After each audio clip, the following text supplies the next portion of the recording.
Today's episode comes to you from the Blue Chew studio. Right now, when you buy 2 months of Blue Chew Gold, you get the third for free with the promo code MyWorld at BlueChew.com.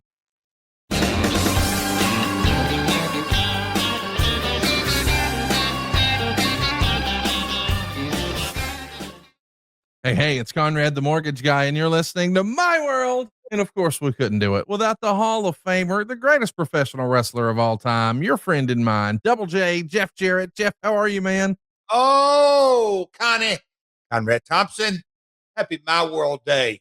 It is June, and we're about to embark on a special, I guess maybe you could say series of pods or, a fresh fresh coat of paint. I don't know what you call it, but I'm pretty fired up. More important than that, I'm very curious to hear our My World watchers and listeners' feedback on this because, Connie, we're going to take a little pivot, as we say, but I know we've got to do some current chatter. We're also going to take a trip down memory lane. Our text exchange last night was pretty damn fun and reminiscent and trying to really put things into context, but all good. We got a lot of rain up here. Busy week this week. Me and Codes and the Queen are going to run up and watch a little Dodger Blue, Dodgers Pirates game. We got a little Dynamite Collision in Cincinnati. It is that time of year. We got Cats football. We're back in town this Saturday night, F&M Bank Arena. And, one more thing. We don't have to really hammer on this. Queen is all over me. Spring cleaning, we're a little late for that, but she's like, Jeff, when are we going to do Whatnot? So Whatnot is, it's in our future, Conrad. I'll just say that. Me and the Queen are going to start doing a little Whatnot. So stay tuned to the My World socials and Jeff and Karen socials and this TikToker.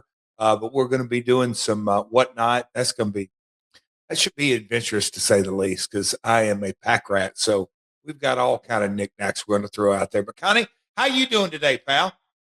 I'm good, man. Excited to be sitting down with you. Of course, yesterday was a real big anniversary, and I want to start with that. You want to talk about nostalgia. I don't think it gets any bigger than the first ever wrestling show at the Mid-South Coliseum, as you and I are recording, happening 55 years ago. It was, of course, June 7th, 1971, the first ever pro wrestling show at the now infamous Mid-South Coliseum. And this is probably I hate to make this comparison. Shout out to Classic Memphis Wrestling for this photo here.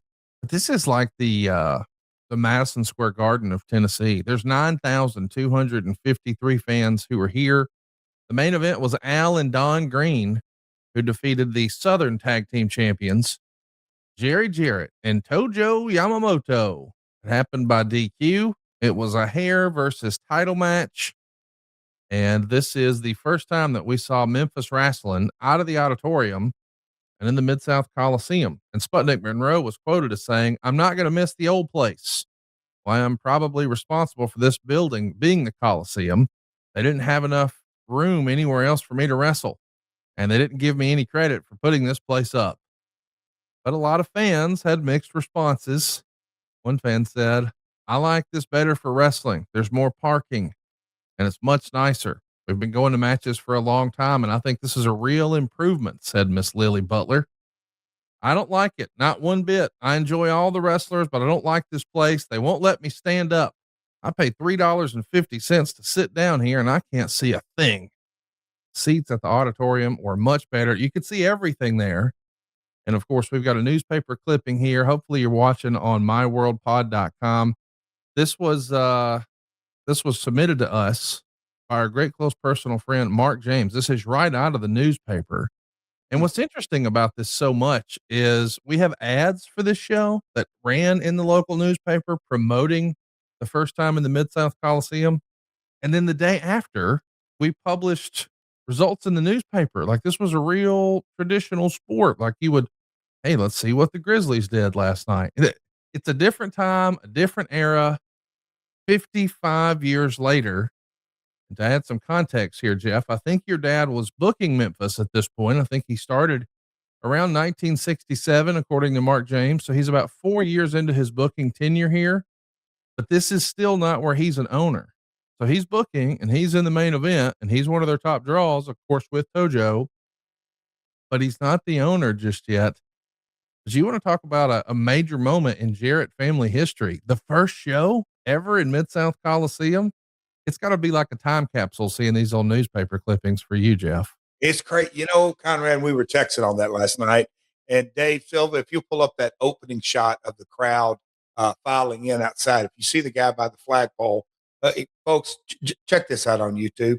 But look at the guy. He's he's way, way deep in the line. So he's there, it appears, as a spectator. He's got on a suit and tie, Conrad. The folks, I'm just kind of looking at the audience rolling in there. I thought, when I was sitting there looking at those pictures last night, and to the far right is where we went into the building. God, I've been in that building as a kid and then as a performer and all through the years. So much history. But the very first show, it's like you just kind of forget all these little fun facts. And just the timelines, the stuff you were spitting out at me. And, my dad had already been booking. I was born in 67, so I'm 4 years old. And they opened the Mid-South Coliseum, 9,000 fans, and that's just in one Monday, in the exact same town, which would be unheard of on a consistent basis. It's just, the newspaper. And when I look at the names, I was seeing Mario Galante. That's the guy that jumped my dad live on Memphis TV 4, 5, 6 years later, that we talked about in Tales of the Territory. And, seeing a Mid-South Coliseum card, I don't know. It's like, to me, the things that are not on that card scream the loudest in a way. This is pre Jerry Lawler, which I was just like, damn. Let's run through some of these matches. We got, forgive me for mispronouncing. I'm sure you'll correct me. Is it Oni Wiki Wiki? Perfect. Oni Wiki Wiki. Versus Gary Martin. Yep. And then Tinker Todd versus Mario Galinto, and Darling Dagmar and Cora Combs, who I saw a beautiful photo of, beat Diamond Lil and Ann Casey. The Alaskans, which were Mike York and Frank Monty, beat Bearcat Brown and Frank Hester. How about this one? The NWA Women's Champion, the Fabulous Moolah, beat Vicky Williams. We saw the Southern Junior Heavyweight Champ Lynn Rossi beat Sputnik Monroe. We saw the NWA Tag Team Champs Kurt and Carl Von Bronner. They have a nice facility in downtown Huntsville. Beat Jackie and Roughhouse Fargo. And then the main event, as we said, Al and Don Green beating the Southern Tag Champs Jerry Jarrett and Tojo Yamamoto, as they say in my neck of the woods, by DQ. It was hair versus title. Steve Clement's hair was on the line if the Greens lost. And this is the first ever show at the Mid-South Coliseum. And to your point, the quote unquote King of Memphis, not even on this card. It predates Jerry Lawler here. It's like, I don't know, a really cool piece of wrestling history. That building, which is still standing, has been abandoned for what feels like forever, Jeff. And I know that there's been, a little bit of maybe a clickbait headline about a potential sale, but I believe the rumor and innuendo is the building was offered to Jerry Lawler years ago for $1. It's just the operating costs and the deferred maintenance and all that are just too great for anyone to underwrite. Like in this era of, the Chicago Bears moved to Indiana because they needed a new building. I mean, if that doesn't tell the whole tale, I don't know what will. The Chicago Bears in Indiana. Yeah, here it comes. Are you surprised that the Mid-South Coliseum is still standing? Like, why at this point hasn't it been bulldozed and redeveloped if nobody's going to do anything with it? And a lot of people don't even really, especially this, we're going so far back in time. And I want to kind of touch on that 9-match. Yes, Conrad, 9-match card. And there's a little bit of fun little facts all sprinkled through that. But a lot of people don't realize the Liberty Bowl, where Memphis used to be called Memphis State University of Memphis plays, is 300 yards for it's right there. It's on the fairgrounds. It's not like it's in, an isolated area, an isolated tract of land. It's on a massive piece of property that's the fairgrounds, if you will. With the Pipkin building, some people remember that we had to leave the Mid-South Coliseum for a short period of time. It's on the fairgrounds. There's a lot of buildings. There's a lot of traffic. It's it's in the city of Memphis. It's not downtown. It amazes me, Conrad, that they have not either torn it down, gutted it, rebuilt it, refurbished it, because as you can see in that picture, parking is plentiful. I don't know. It just is something. I don't know. City of Memphis. I know there's county and city governments, or I think there used to be. I mean, there used to be. I don't know how it is now. But anyway, so much history in that market, and I don't know, man. It blows me away that we've been doing this pod, and today I think it's the first day that we've really gone back in doing a deep dive. Oni Wiki, his wife and kids used to come here to Hendersonville. I spent a couple of weeks during summers when they came. Gary Martin was his opponent. My dad had a sister named Carolyn. Carolyn's first husband was Gary. Gary was on the card. So my dad's brother-in-law was on the card. There is a mixed, they called it midget, little people during the time, but there's, a ladies mix. How do you say that, Conrad? Mixed midget match on there. The card has so much diversity and a little bit for everybody, and people that don't know, oh yeah, Jackie Fargo, of course. But Roughhouse Fargo is Sonny Fargo, who is a referee in the Carolinas. And so about twice a year, he would come see his brother Jackie, and they would go on vacation and maybe hit Memphis and then drive down to the beach and then come back. But he would always schedule. So to open the Coliseum, I'm sure my dad probably leaned into Jackie and said, "Hey, man, get Roughhouse to come over on that Monday. We're opening up the venue." So Roughhouse and Jackie always a strong card, but of course Roughhouse took it to another level. Just I was curious from a booking point of view, Conrad, when I looked at it, because you're going to open up a venue, you got to come out strong. 9 matches is probably a little bit more than usual for that era, that time. They had a hair stipulation going back to that time, but the manager's hair was the one at stake. So anyway, fun to kind of see all that. And, obviously, hell, TV wasn't, anyway, there's damn sure no social media, but my dad booking behind the scenes. And I was trying to think to myself, because when he first started booking, he wrote the TV and then handed it off to Roy. And then Roy went to the TV station and the producer. So that for the most part, the boys had no idea he was booking. I wonder when that era changed. Maybe Mark can answer that this day and age, or maybe it's a fun fact that's gone by the wayside. We'll never know, but just all those kind of things. And it's pretty cool. When you think of the Mid-South Coliseum, the old man opened the building as the top baby face. Pretty cool. It is pretty cool. If you're curious, Jerry Lawler did start wrestling in 1970, but he wouldn't win his first title and have any sort of, I guess you'd call it, success in wrestling until 3 months after this show. It was September of 91 when he wins his first belt in Alabama. So we're still a little ways away from him becoming the king of Memphis, but it is cool to see the first Mid-South Coliseum was headlined by your dad. Crazy. We're going to be talking a lot about nostalgia on this show. We've got a special treat coming up a little later. I want you to stay tuned for that. But first, I wanted to hit some news and notes. Jeff, we'll start with some speculation. Over the weekend, we got the news that the WWE lawsuit that they've been dealing with, I guess we'll call it the shareholder lawsuit. And everybody has been curious about Signal and the self-deleting messages, which the app is designed to do. Hey, what's going to happen with this? Are we going to see Vince on the stand? You knew better than that. That trial has now been canceled. The Delaware court has confirmed to WrestleNomics that, and this makes us lead to believe the only logical explanation is there's a settlement between both sides. Now, none of those details have been released as of this moment on Monday morning when Jeff and I are recording. I don't know that this is the sort of thing they'll do a press release about. It feels like they want this to go away. They don't want this to be very public. So we know we'll find out all the details on the next earnings call, but we also know that WWE has been printing money. And we know that if Vince McMahon's on the stand, well, they can ask him whatever they want. Now, that doesn't mean he has to answer, but it just feels like an unenviable position to be in. Maybe WWE didn't want to lose any sort of perception or any leverage. So it looks like they're writing a check. Now, what you and I have sort of bandied around here for a bit is, hey, everybody who had this stock, Jeff, they were making money hand over fist. I mean, as crazy as this sounds, I think Vince has made more money since he's been out of the seat in WWE than he ever did when he was in the seat, just based on what the stock has done. But that being said, are you surprised that they settled?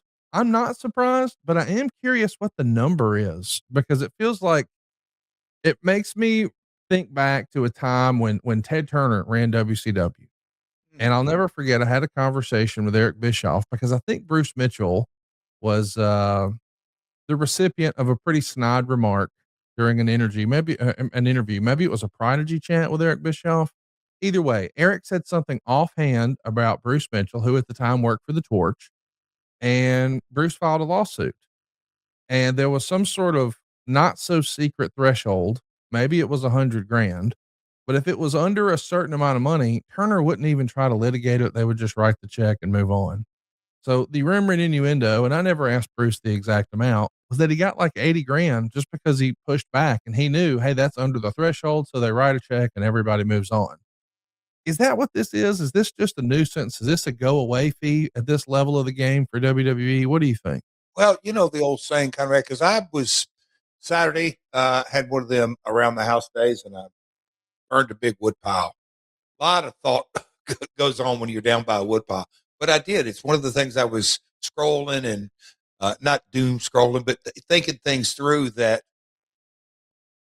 the old saying, "Follow the money." Okay, there's money here, and if you go back to what you just pointed out, that when the merger happened and things took off, if you, especially if you got an iPhone, just click over there on TKO and go. You can go, back year to date. You can go back 1 year, 2 year, 5 year. When you kind of start looking at the stock price, they have made massive amounts of money. So if somebody is arguing the point that the merger shouldn't have gone off the way it should have, then okay, what's the alternative? And so what's behind it? And I'm going to go back to the attorneys are the ones that are going to make a fortune. It's a head scratcher on one way. As you pointed out, also, we don't know the amount, but as soon as it was filed, and again, I'm not Conrad. You're so much more versed on this. I've been in litigation and been around courts stuff, not a ton, but enough to know that I definitely don't know the law, and I definitely don't know all the ins and outs, what you can and can't do on this. But it was so obvious. I think anyone who followed it from the very beginning is that what the hell are they going to try to get out of this? Like, what are they after Vince and thinking they're going to get him? That ain't happening. So somebody's going to write a big fat check. Lawyers are going to walk away with a lot of money, and TKO is going to keep on marching down the road and making a little bit more money and a little bit more money and a little bit more money. So, but it is fascinating to see that, like anything, they drew it to the 11th hour. Oh, how about that? On a Friday, and it got buried and the news went away over the weekend. So I think in short order, it's going to be a non-issue until the earnings report comes out. Then you're going to go, oh, how much did they settle for? But by that time, we will have had Summer Slams and Survivor Series and Netflix and ESPN and all kind of news. So it'll be another 24-hour news cycle. I don't know if you saw this morning, Jeff, but one of the headlines this morning already is, do you remember how WrestleMania a couple of months ago was supposed to be in New Orleans? Remember when The Rock held a press conference and announced that and people were excited about WrestleMania going to New Orleans? Do you remember? I do. Well, I don't know if you recall, but what they settled on was, we're going to give you another super big event. You're going to love it. It's not called WrestleMania now. It's called Money in the Bank. And we're going to do it next September, and we're going to give you plenty of time to get ready. You're going to freaking love it. September, here we come. Now, don't worry about WrestleMania. I know you're disappointed, but this September, Money in the Bank, you're going to love it. Don't worry about what we're doing in Las Vegas this year for WrestleMania, because we're going to be with you in September. Now, this morning, we've just heard that WrestlePalooza is likely to take place in September because Money in the Bank is being moved to October.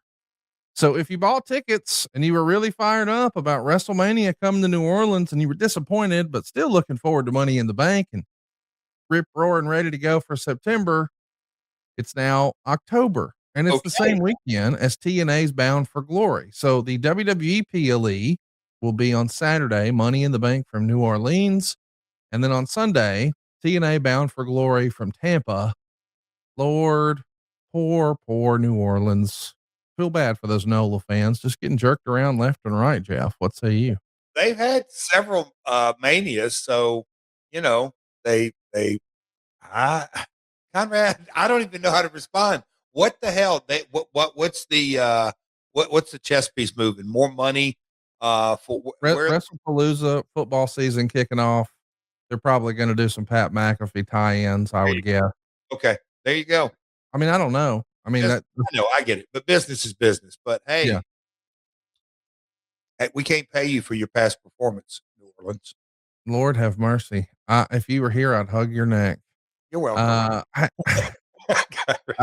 I do want to ask you, I took a little heat over the weekend. I don't know if you saw, but Mick Foley was on, Busted Open last week. And there's been lots of speculation ever since we saw Mick Foley show up in AEW, because back when Mick and I were doing a podcast, he was open about the idea that he wanted to do another match. He was also open about the idea that once upon a time he was supposed to do a match with John Moxley. They did like a work shoot thing on the internet. Moxley even wrote about it in his book. And that goes way back when, like more than a decade ago. But then he was honest in saying, hey, if I was going to do one more match, I might want to do it with MJF. I've met with MJF and we talked through it. And so naturally, when we say Mick Foley show up, when MJF's in the main event and they have, some connective tissue with Darby Allin, where Darby, looks at Cactus Jack as being an inspiration for his career and MJF kicks him in the nuts. I said to myself, as a guy who once was faced with the task of, hey, how do we best position Ric Flair in his last match? We went with a tag. And I thought, okay, I could totally see how this lines up. And I tweeted over the weekend, Foley and Darby, or Cactus and Darby, against Moxley and MJF. That could check boxes in a lot of different directions. And boy, I got gotten quartered online For what?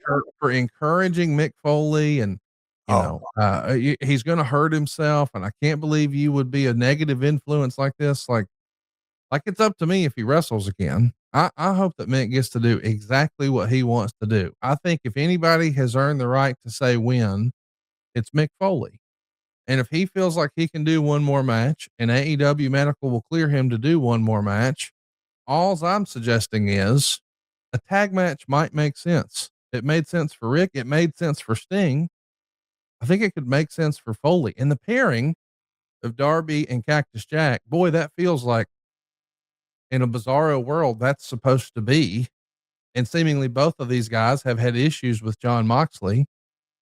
I don't know. It makes sense to me. MJF and Moxley against Darby and Cactus Jack. Now, to be clear, what do I know? I do mortgages. I'm not a wrestling booker, but as a fan, I'd love to see that. What say you? Yeah, I mean, God, Conrad, I miss them gutting and quartering you, and that's the world we live in with tribalism and everyone having an opinion, and they are absolutely, without a doubt, they can have their opinion, and it's just that, their opinion. But it's, oh man, I get it. People like to play armchair quarterback, like to book. And that is the world we live in. We can sit here and moan and complain and thinking about my dad opening at the Mid-South Coliseum. So you mean he booked himself in the main event, Conrad? You got to be kidding me. I can't believe people didn't revolt. Oh, that anyway, it's just nonsense. I will say this: Darby and Cactus, and I also use Cactus. That intrigues me in a lot of ways, and Mick's storytelling ability is, and I'm talking about with his mouth, verbally. I'm not saying physically. He can still, do what he needs to do, but him on a ramp up, leading into that, the different Cactus promos that he could cut, the different just Mick, one last shot. It'll be, to me, exactly the essence of our industry. He will make you feel whoever's in it. And it can be a single, a tag, or a 6-man, whatever it may be. He'll make you feel every little nook and cranny of the characters he's played, because I think Mick will put so much thought into the finality of it all. And hey, I'm here for it. I am happy for him. And if he wants to write his last match, so be it. You're on mute, pal. To be clear, the discussion we had that led to my post was, here's the exact quote. It's believed that if he got cleared, Tony Khan would be eager to book the match. So we've still got to clear the hurdle of getting cleared. So nobody's suggesting for a moment that this is actually going to happen. But if it does, I think a tag match makes sense for a variety of reasons. Why not give that moment to more people? And we imagine that if Darby's going to be there, and respectfully, if Cactus is going to be there, there may or may not be some over the top violence and stunts that need to take a breather. Like, there's lots of reasons. I'm not a wrestler, but I could make an argument that a tag match is the way to go, that would be better than just a one-on-one with, say, MJF versus Cactus. Wouldn't you agree? I mean, to me, the way Mick's, again, I'm going to go back into the storytelling ability. I would not be opposed at all for a 6-man tag. More moving parts, more bodies, more ability to tell stories. And I don't think you have to think very hard. We could probably sit down and figure the different links to whoever it may be in a couple of different ways. I just think, that there's, it's storytelling. Haven't given any thought, but boy, if we sat down or Mick sat down, I guarantee he'd come up with the right story that he wanted, and they will. Well, we know there's going to be a lot of stories to tell this season on Dark Side of the Ring. We got the trailer last week. Let's take a look. Oh, they say that fame changes folks. The real reality is fame doesn't change folks. It reveals folks. Dark Side of the Ring is back. You're not supposed to hang people on television. This is not fake. They just beat the out of each other. It is Dark Side of the Ring, after all. 7 new stories with a can't-miss 3-hour premiere. Our biggest story yet. In pro wrestling, people get drunk with power. Jeff got all the backstabbers backstabbing the backstabbers. Somebody's gonna die tonight. Dark Side of the Ring. New season premieres Tuesday, July 7th at 9 on Vice. I got to tell you, man, I'm fired up for this. I'm so happy that you actually decided to tell your story with Dark Side. I haven't seen your episodes yet. I have seen a sneak preview of some others. It's going to debut on July 7th. I'm going to have a house full of people. We can't wait to see your story on Dark Side. What should we be looking forward to, Jeff? Ooh, boy, a lot of emotion. I never, and look, I get emotional on different things, but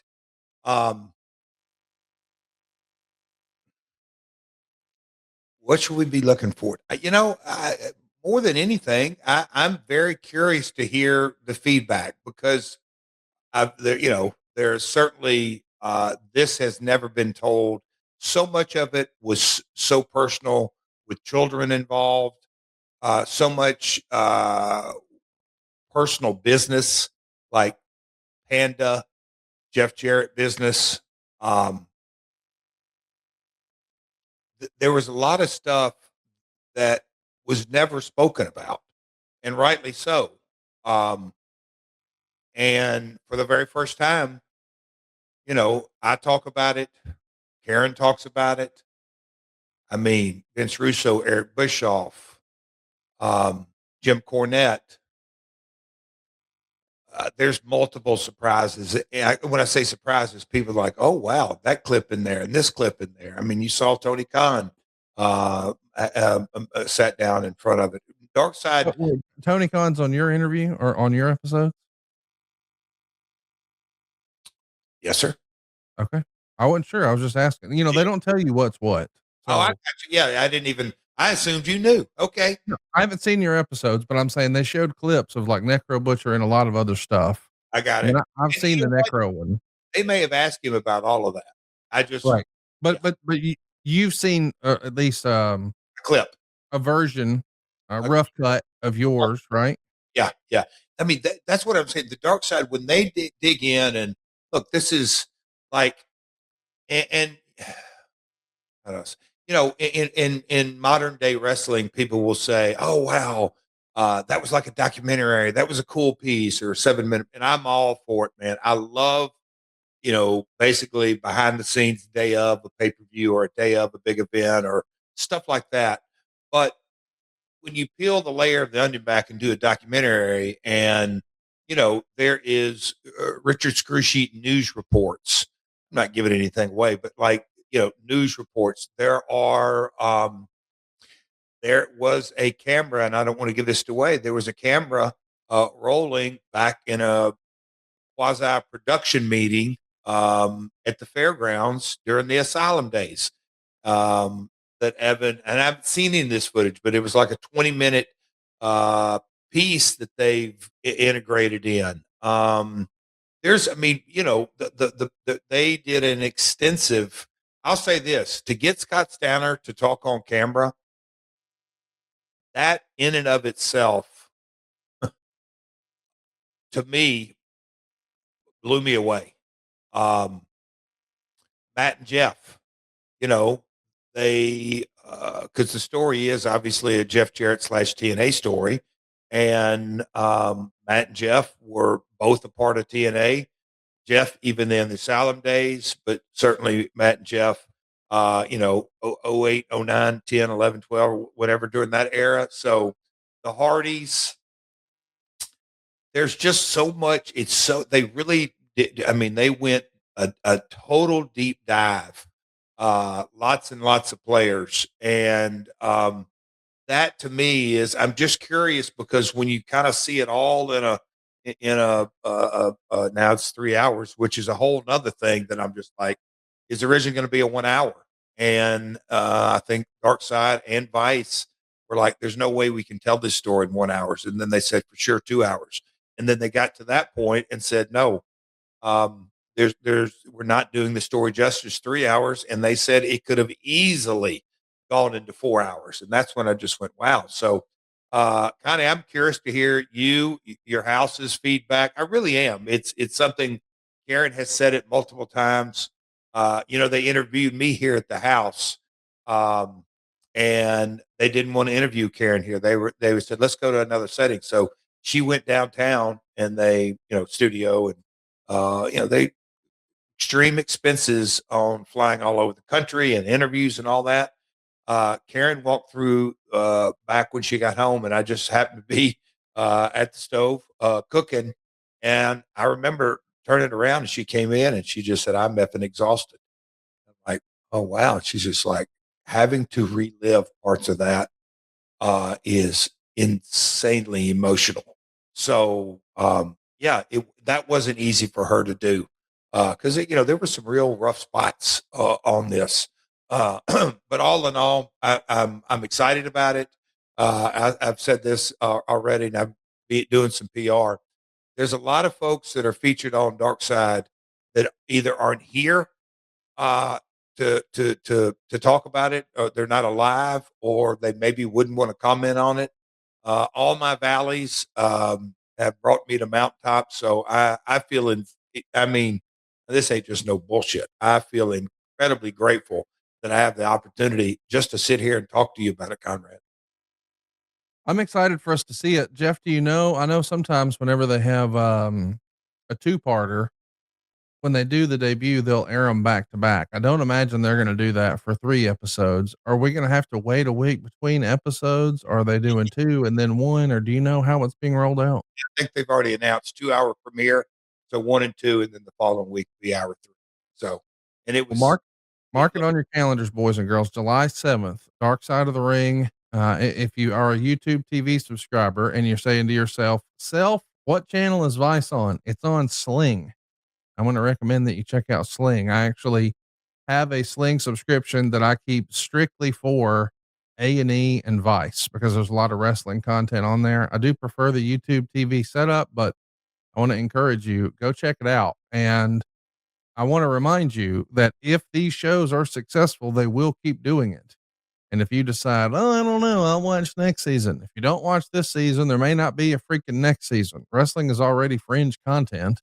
And if you're a wrestling fan, go out of your way to see it the right way, please. And thank you. Nobody's asked me to do that. I just know that I like when wrestling projects do well. And I have wanted Jeff's story to be told for a long, long time. I felt like, whereas NBC took a stab at Young Rock, and I get it, your life is the most interesting one in wrestling. Like if you really take a macro view of it, you're kind of like the Forrest Gump of wrestling. And the idea that we get to do not a super deep dive, but deeper than the masses have ever seen it on your life and TNA, man, I can't wait. I can't wait to see the screeners. I hope, Evan, if you're listening, to get a screener to see this, because this is the story that I've wanted to see for a long, long time. And I'm excited that the world will get to see it. And I'm not going to lie, Jeff, I'm excited that the world is getting ready to see what we're about to show. Well, hold on. I got to tell the story. I recently did Jericho's podcast. It'll be coming out, excuse me, with Evan. And Evan Husney. He is the executive producer of Dark Side and a fascinating guy in and of himself. But, the topic and the Dark Side of the Ring. So for folks that don't know, it in a lot of ways reshaped, revolutionized, put a brand new stamp on Vice in that they started doing Dark Side of this and Dark Side of that based off of the kind of this creation. And he tackled tough subjects, but he told us a story that the Bruiser Brody episode, and hey, Conrad, was Bruce with you when y'all screened the Bruiser Brody episode? I don't know. I think he said that. Yeah, that's right. It was 2017. Bruce and I had just done a show at the Gramercy Theater, and it did well. And then while we were in town, Evan had said, hey, why don't you come to the Vice Studios? We've got a screening room. I'd love to show you this thing we're working on Bruiser Brody. And so we got to see it. I don't think it actually debuted for like a year and a half later. But it was fantastic. And I think Mick Foley did the VO on that one.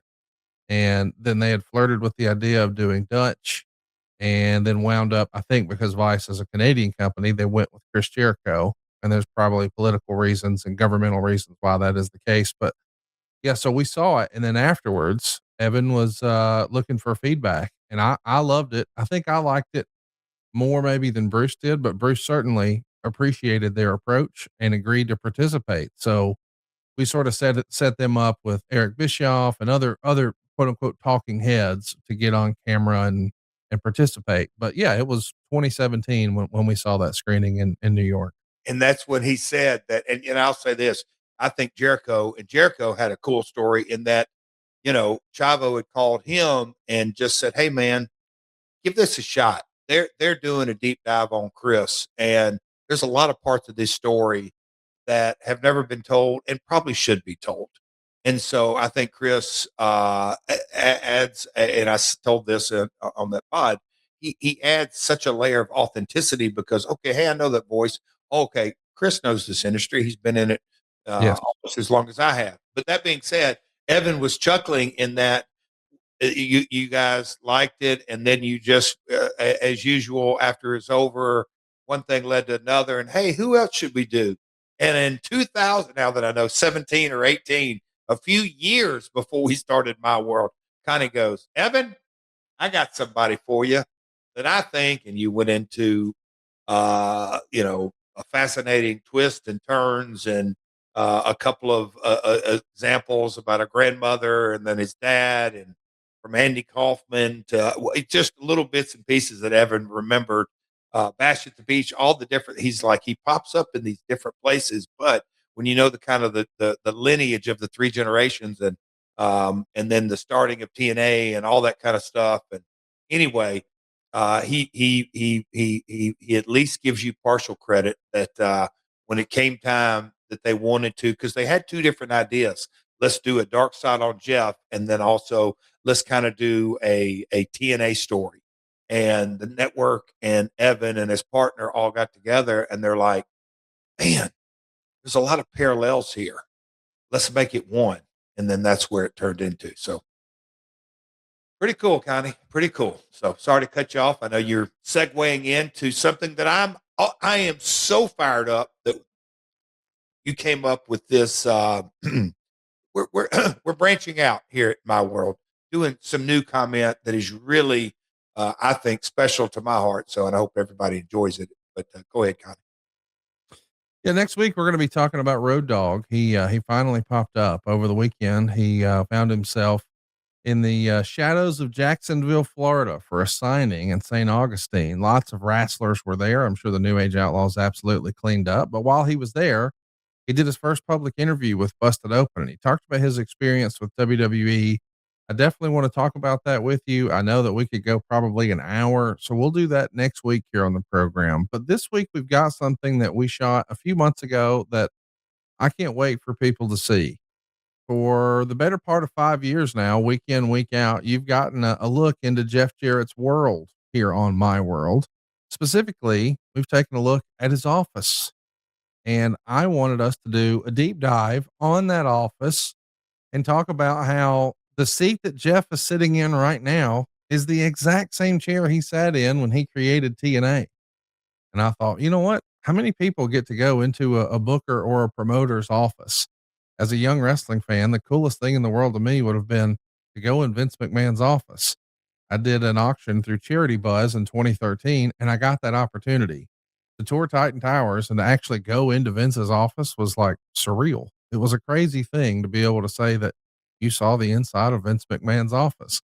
Now, the only thing that would have been better is a guided personal tour. That's what we did with Double J. I can't wait for you to see it. Let's take a look right here on My World. Peace.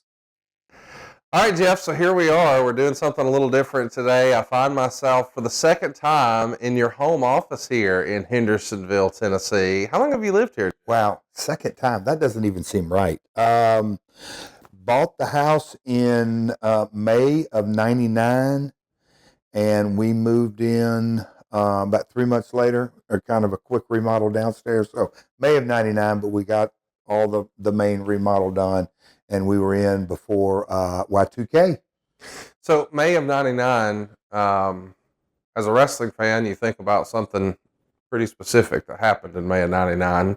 Did you move in before or after Owen passed? I looked for a house on the lake for over a year, and it was just kind of a time frame that it was ebbing and flowing. There wasn't a lot on the market. But at the time, me and Owen were doing a lot of traveling together, and I was looking for a house, and he was building a dream house. Right. So that was kind of the parallel, and I knew that I had not found one. We were having a tough time, and I grew up in this community, and lake property is hard to come by. And we were looking for the right lot, and the right time, and all that right price. But Owen was building his, and he was going to get to move into his, and that was the thing that stuck with me all those years. And you know, we've discussed it. Owen left his house and went to Chicago for that show, and he was due to move back into it off that next trip, and he never made it. Well, I hate to start on a downer, but when you said May of 99, it kind of threw me off my game. I did want to ask, you know, I think most of our listeners think of Jeff Jarrett in Nashville. We're not technically in Nashville proper, though. Where are we right now? We're in Hendersonville, Tennessee. It's the city by the lake is what it's affectionately known as, and I know they do a lot of marketing materials with that. Old Hickory Lake. It is when you drive through downtown Nashville, Cumberland River. It runs right by Titan Stadium, right through the middle of it. But the Cumberland River is dammed up north of town, and that creates Old Hickory Lake. And Old Hickory Lake goes from essentially the border of Davidson and Sumner County, and it backs all the way up into Sumner County, and then up into Trousdale County, Macon. Anyway, it goes a ways up. But yeah, we're in a little bedroom community just across Davidson County line, Sumner County. And it's, my dad came out here, and I was just telling this story the other day to some new folks. There were some California guys in the gym and some New Yorkers. And I said, hey, my dad came out here in 72, and it was literally a wide spot in the road. So he came out here and put roots down. when him and my mom divorced, and I got to come out here in summers, and I love it, and been here ever since. So you've kind of been around the lake since '72. No, because he lived out on a farm, and one day I'm going to take you there, Conrad. But he moved late '70s over on the lake, and I can remember one of the first times that when he had moved, because he was on the farm and horses and property and tractors and super hot in the summers and all that kind of stuff. But when he moved over, we were going to get to go fishing, and I remember one of the very first times I ever went inner tubing. So late '70s when I first came around the lake, but heck, I was only 8 or 9 years old, so I feel like I've been around lake water and all the fun stuff like that since then. But yeah, so I've been a lake guy since then. So when your dad moved to this area, did he maintain like a downtown Nashville wrestling office, or where were your dad's offices? Because I think when people talk about the Memphis territory, most people probably believe that the home office and all the business dealings were done in Memphis, but your dad was operating out of Middle Tennessee a lot, right? Yeah, and that was something that Nashville, because it's so centrally located, I-65, I-24, and I-40, three main thoroughfares in the interstate system. So for years and years and years, the territory was kind of split east and west, north and south, depending on how you want to call it. But Nick Goulas and Roy Welch are the two promoters that were the OGs, the original guys, and they had offices in downtown Nashville. That's where my grandmother, Christine Jarrett, that's where she went in there and saw the signs and help wanted and wrestling tickets for sale. And she walked in, and I've told that story so many times, but how can I help you, young lady? And she said, I saw your sign. Which one? Both. And she said, I want to do both. So she went to work selling wrestling tickets on 4th Avenue in downtown Nashville. And that was where they sold tickets, but the office, and it jumped around, but the actual wrestling offices were in downtown Nashville. Later, out on 8th Avenue, they moved to wrestling offices, and Nick bought a beautiful, nice building, and those were, for that time, I mean, nice corporate offices, but kind of the history of Nashville wrestling offices would be 4th Avenue to 8th Avenue. And then when my dad took over, he just had it in his mind. And, you know, the old story about Jim Crockett, where was his wrestling office? In his shirt pocket. Those guys were super old school, and my dad kind of looked at it that way, and he worked out of his office from the time he basically left Nick Goulas and started his own promotion. Long Hollow Pike was his first office, and then 110 The Landings, the house George and Tammy that he bought from George Jones and Tammy Wynette. He had an office downstairs. That's where the Hulk video was made. That's where I got to look on the yellow colander pad and saw Memphis 1 week, Memphis 2 weeks, Memphis 3 weeks, and that's kind of the first chance that I got smartened up to the business. Now wait a minute, how does he know things are going to happen? But 110 The Landings, and then he moved. A lot of folks call it the big house over on Cumberland Hills Drive. And in the way he designed the house, it was living on one side and a ballroom, but off the ballroom was his offices, and he operated out of there for years and years and years. Matter of fact, when we started TNA, he was still over there. So that's kind of the lineage of the Jerry Jarrett offices. I can remember, God, when I first got in, I'd have to go. He wanted me in the office just to be around, and it wasn't real big, probably twice the size of this room, but sitting in there and listening to him on the landline and twirl the cord back and forth, and sometimes he'd talk hours at a time, and he wanted me there just listening. I couldn't understand what the other guy was saying, but he wanted me listening. And there were wrestling magazines, and you know, he always got National Geographic, and that's another story for another time. That's how he found Kamala. The name Kamala, picked up a National Geographic. I got to find somebody, a Ugandan giant. Anyway, those wrestling offices, man, if those walls could talk. And he had, man, it just, all this kind of stuff brings back memory. He had a picture of him and Fargo and Tojo that Lawler actually drew, and he had both prints. He had personal issues, draw money, and he was cool. And then he was a big hunter, and he had his gun case, and he had a bunch of his kills, and ducks and pheasants, and there was a fox and a bobcat and a couple of deer heads. But man, I'd like to have a penny for every minute I stared at those animals while he was on the phone. But that was kind of my indoctrination in being in a wrestling office, listening to that. Guys would come by and get checks. Guys would come by and do interviews. Guys would come by and maybe talk about finishes coming up or creative ideas. And that was the fun part for me, Conrad, when he actually would talk creative and talk about, well, we probably really need to think about summer's coming up if we can kind of get through May or whatever the ebbs and flows. When he really fundamentally would talk about, he didn't call it a P&L, but profits and losses and not just how to book, but in that office, just hearing it.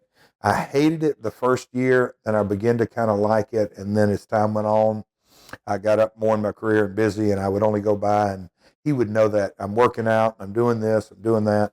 So I'd stay hour and a half, but that's when he would begin to really bring me into the conversations. But yeah, that was how the wrestling offices, those were his offices. We can talk about my offices if you want. So your dad operated out of a home office once he took over, or did he report to a corporate office and then transition to? He because he was the owner. He was the owner, the booker, the promoter, and on his property. At Long Hollow, and then when he moved on the lake, he still had kind of different warehouses and stuff like that. But when he moved over on Cumberland Hills, 100 acres, that's the barn that I actually trained in. But he had ring storage and shot the Kamala video and all that. But his office was the only office. He ran everything out of that. He never had a corporate office. And in the territory days, there was, not every territory operated that way, but his mindset was, I go to the Mid-South Coliseum on Mondays. He had his same office there. I go to Louisville on Tuesdays, his same room there that he would conduct business at. So he didn't think of, I'm going to go pay overhead. And, what I always thought is, no secretary, no leaving messages. If you didn't get him, there was no voicemail. Just how differently things were operated back then.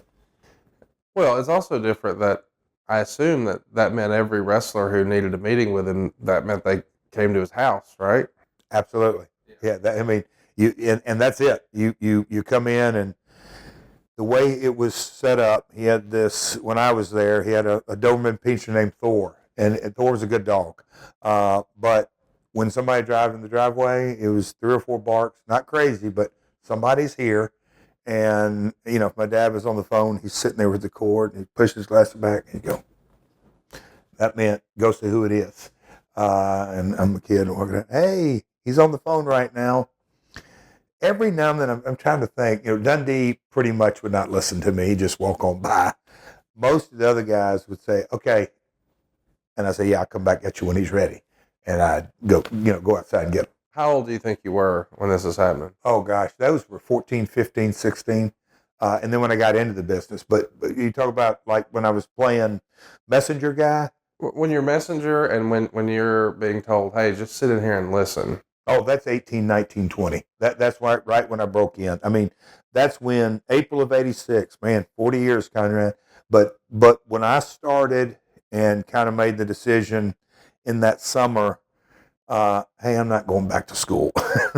I'm not going to go back to school. That was kind of a shift without being too much. But okay, if you're going to commit and do this, and my grandmother, we talked about it over and over and over. You can wrestle, but don't become a wrestler. And so she was still making Louisville, Evansville, Nashville, and her spot shows.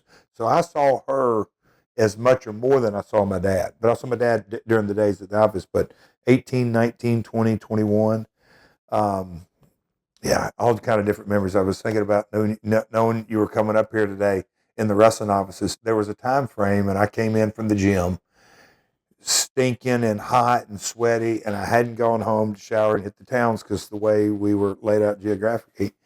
And I came in, I can't say looking like a bum, but I wasn't dressed nice. And he said, don't show up here unless you're dressed nice from here on out. What actually does that mean, Dad? Start with a suit and tie.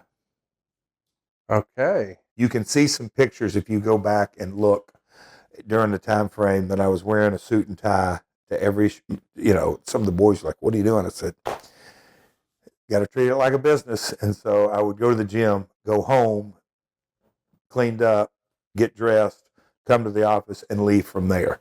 That's how I wanted it. So yeah, that was my training. So you mentioned that, the sort of the history of Nashville wrestling offices, and you talked about downtown. I think the most recent one you mentioned downtown was 8th Avenue. So when your dad took over, he didn't assume those leases. He just set up the home office and off to the races we went. Yeah, and that is where, man, when you really know the story, gosh, Conrad.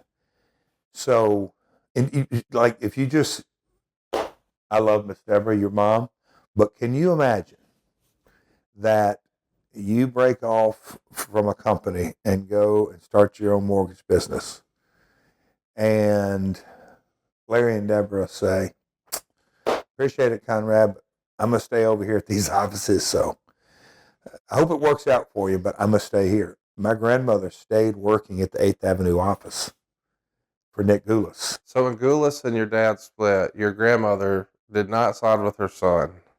It really, the siding, well, yes. I mean, you can't really get around it because she stayed with him, but with my dad's blessing, because she's just like, I get it. You got to pay your bills and I got to pay my bills. I'm not doing business with that guy anymore. And it wasn't real long. And Roy was still around, or I think he passed away. He was sick, and it's just what she had done for so many years. And look, she wasn't the only one. When you really drill down to it, his best friend, Jackie Fargo, and who had been the legendary mainstay, the Hulk Hogan of the era, he said that he was going to stay with Nick too. And he lived in Nashville. And when the split happened, it was my dad and his star, Jerry Lawler, and there were others. And, I've talked to this, Road Dogg, just how the Armstrongs are connected. My dad's first main event was Bullet Barb Armstrong brought in. So when my dad broke off into Memphis, he called in favors. And so, but it's a family business. And I laugh and chuckle today now. This guy can't work with this guy or this guy. I'm just thinking, you guys have no idea, how things have changed and how you can't separate personal from business. But yeah, my grandmother stayed and my dad broke away and stayed at that 8th Avenue office. I love that your dad set up a home office. You've told us before that he was good at managing a P&L, even if he maybe wasn't calling it that. And we're going to talk about how you managed a P&L in this office. Hey man, you ever notice how the second you Google something, suddenly you see that ad everywhere you go? Or maybe you try to watch something while you're traveling and it's just blocked. It's unavailable in your area. Yeah. It turns out the internet isn't as open as we think. That's why Jeff and I started using Proton VPN. Proton VPN is a secure VPN service designed for people who want to prioritize their digital privacy and security. It keeps what you do online private, and it lets you access the internet like it should work, open, but secure and on your terms. Now, unlike most VPNs, Proton is backed by strong European privacy laws and years of expertise creating a safer, faster, and more open internet for everyone. They have a strict no logs policy that's independently verified. It's open source too, so anyone can inspect how it works, and it's backed by a foundation that's focused on protecting user rights, not secretly selling your data behind the scenes. It all works seamlessly, so you can be confident you're getting an extensive server network, high-speed connections, integrated ad blockers, and compatibility services without restrictions in over 145 countries. So whether you want to watch content from anywhere, get around blocked sites, or just keep your activity private on public Wi-Fi, Proton VPN has you covered. And did I mention that this is extra helpful if you're a wrestling fan? Seriously, if you're looking for some of those PLEs, Proton can make it a little easier and more affordable. It's easy to get started. Right now, Proton VPN is offering our listeners 70% off a 2-year plan when you go to protonvpn.com/myworld. That's PROTON VPN.com/myworld. You'll get up to 70% off your 2-year plan. That's protonvpn.com/myworld. protonvpn.com/myworld. All right, so Jeff, we're back in your home office here on the lake in Hendersonville, And has this been your only quote unquote wrestling office? We've talked about all your dad's different wrestling offices. Have you had more than just this one wrestling office? You know, I was thinking about that. Knowing that we were going to be chatting about this today, I thought, man, how did my wrestling office get started? And I got into the business, and my little brother and sister, they're 5 and 9 years younger than me, and so they were still in school. And so coming in late and all that kind of stuff from the towns and all that, my dad didn't throw me out, but he told me, you got to go. You got to go. You're disrupting the house. So I went and found a small condo between here and the airport, but I wasn't flying at the time, but right on Brawley Parkway and Ellington Parkway. Got in there in a condominium, and the layout, it had a room, and I can remember, hey, Dad, as I'm thinking about this place, he came and looked, and he goes, yeah, good. You can have an office there, living room here. And I'm like, okay. In his mind, that he's like, good, put your office in there. So at one time I had the desk it was cool, and it is downstairs. We'll have to shoot that one day. Where is that desk? Anyway, it came from the lineage of wrestling offices. It's been around forever. But that was in that. I had a tanning bed in there, and I had a tanning bed and my desk. And I remember, handwriting on the receipts, and my grandmother sold me a car, and she came to me one time, and we sat down, and $500 payments for 36 months, and we wrote it off, and she would sign it and all this kind of stuff. Anyway, my bookkeeping skills, but that is where but anyway, I had my office line in there, I had a cordless, and I had my answer machine that I was so proud of getting. But anyway, that was my first office, and then I moved from there, and by my dad's big house, he made the decision at a stage in his life he was going to subdivide it, and he took the first plot of land, and me and there's a plumbing company in town but he's sold out, but Tab Hunter Plumbing, he lived right next door to me. But anyway, we were the first lots on that development, and we built the house, and I can remember, the subdivision home, but how I was going to put my office in there, and that's when I had my first internet, and the AOL, you'll know it better than me, but AOL dial up, and that modem, and I got a faster modem, but the AOL chat, and then the wrestling, and I was just like. So wait, what year is this? So. You're saying AOL chat, is this 94, 95? It was, because I was on the road. But so it's 94. So I started in October WWF of 93. So 94, moved in 94. Yeah. Isn't that when AOL chat kind of started? Yeah, the internet really got popular in the mid-90s. So. Yeah, but anyway, I can remember, and they were talking, exposing the business and on this and other channel. I'm just like, this is crazy, Dad. And he already knew it about it. But anyway, back then we were talking about, guys, he would always say, look, you can sit down and smarten somebody up, but they ain't going to be smartened up. No matter how you slice it and dice it, you can tell them any and everything. They're only going to believe what they want to believe. That was a good lesson. That's what your dad said. Yes. What year did he tell you that? 94. During that time when AOL first came on, the chat and all the different things were exposed and all this, and he would laugh and chuckle, and the ribs that guys played, and I've told you the ones going through drive-throughs, and guy in the drive-through, hey, aren't y'all wrestlers? Yeah. And don't y'all, all that blood is fake, and yeah, it's all fake. Matter of fact, can you give me some extra ketchup? We think we met. Yeah. Wait, y'all don't use ketchup. I've seen it. I have seen real blood. No, you haven't. So just the simplicity of no matter what you tell somebody, they're going to believe what they want to believe.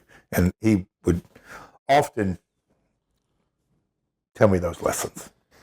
I love knowing that perspective about your dad, because I remember he was pretty active at different times with guys like Wade Keller or even message boards. He would contribute. The message board. Yeah. Which I was not aware of. I was working all the time, but when Dad got off the road or off the road, but I mean, yeah, he was early computer adapter and read. Yeah, he was wrestling classics, but I think that came later. But he was into it, and he would go over to his office, and there's his computer, and he would get into it. Yeah.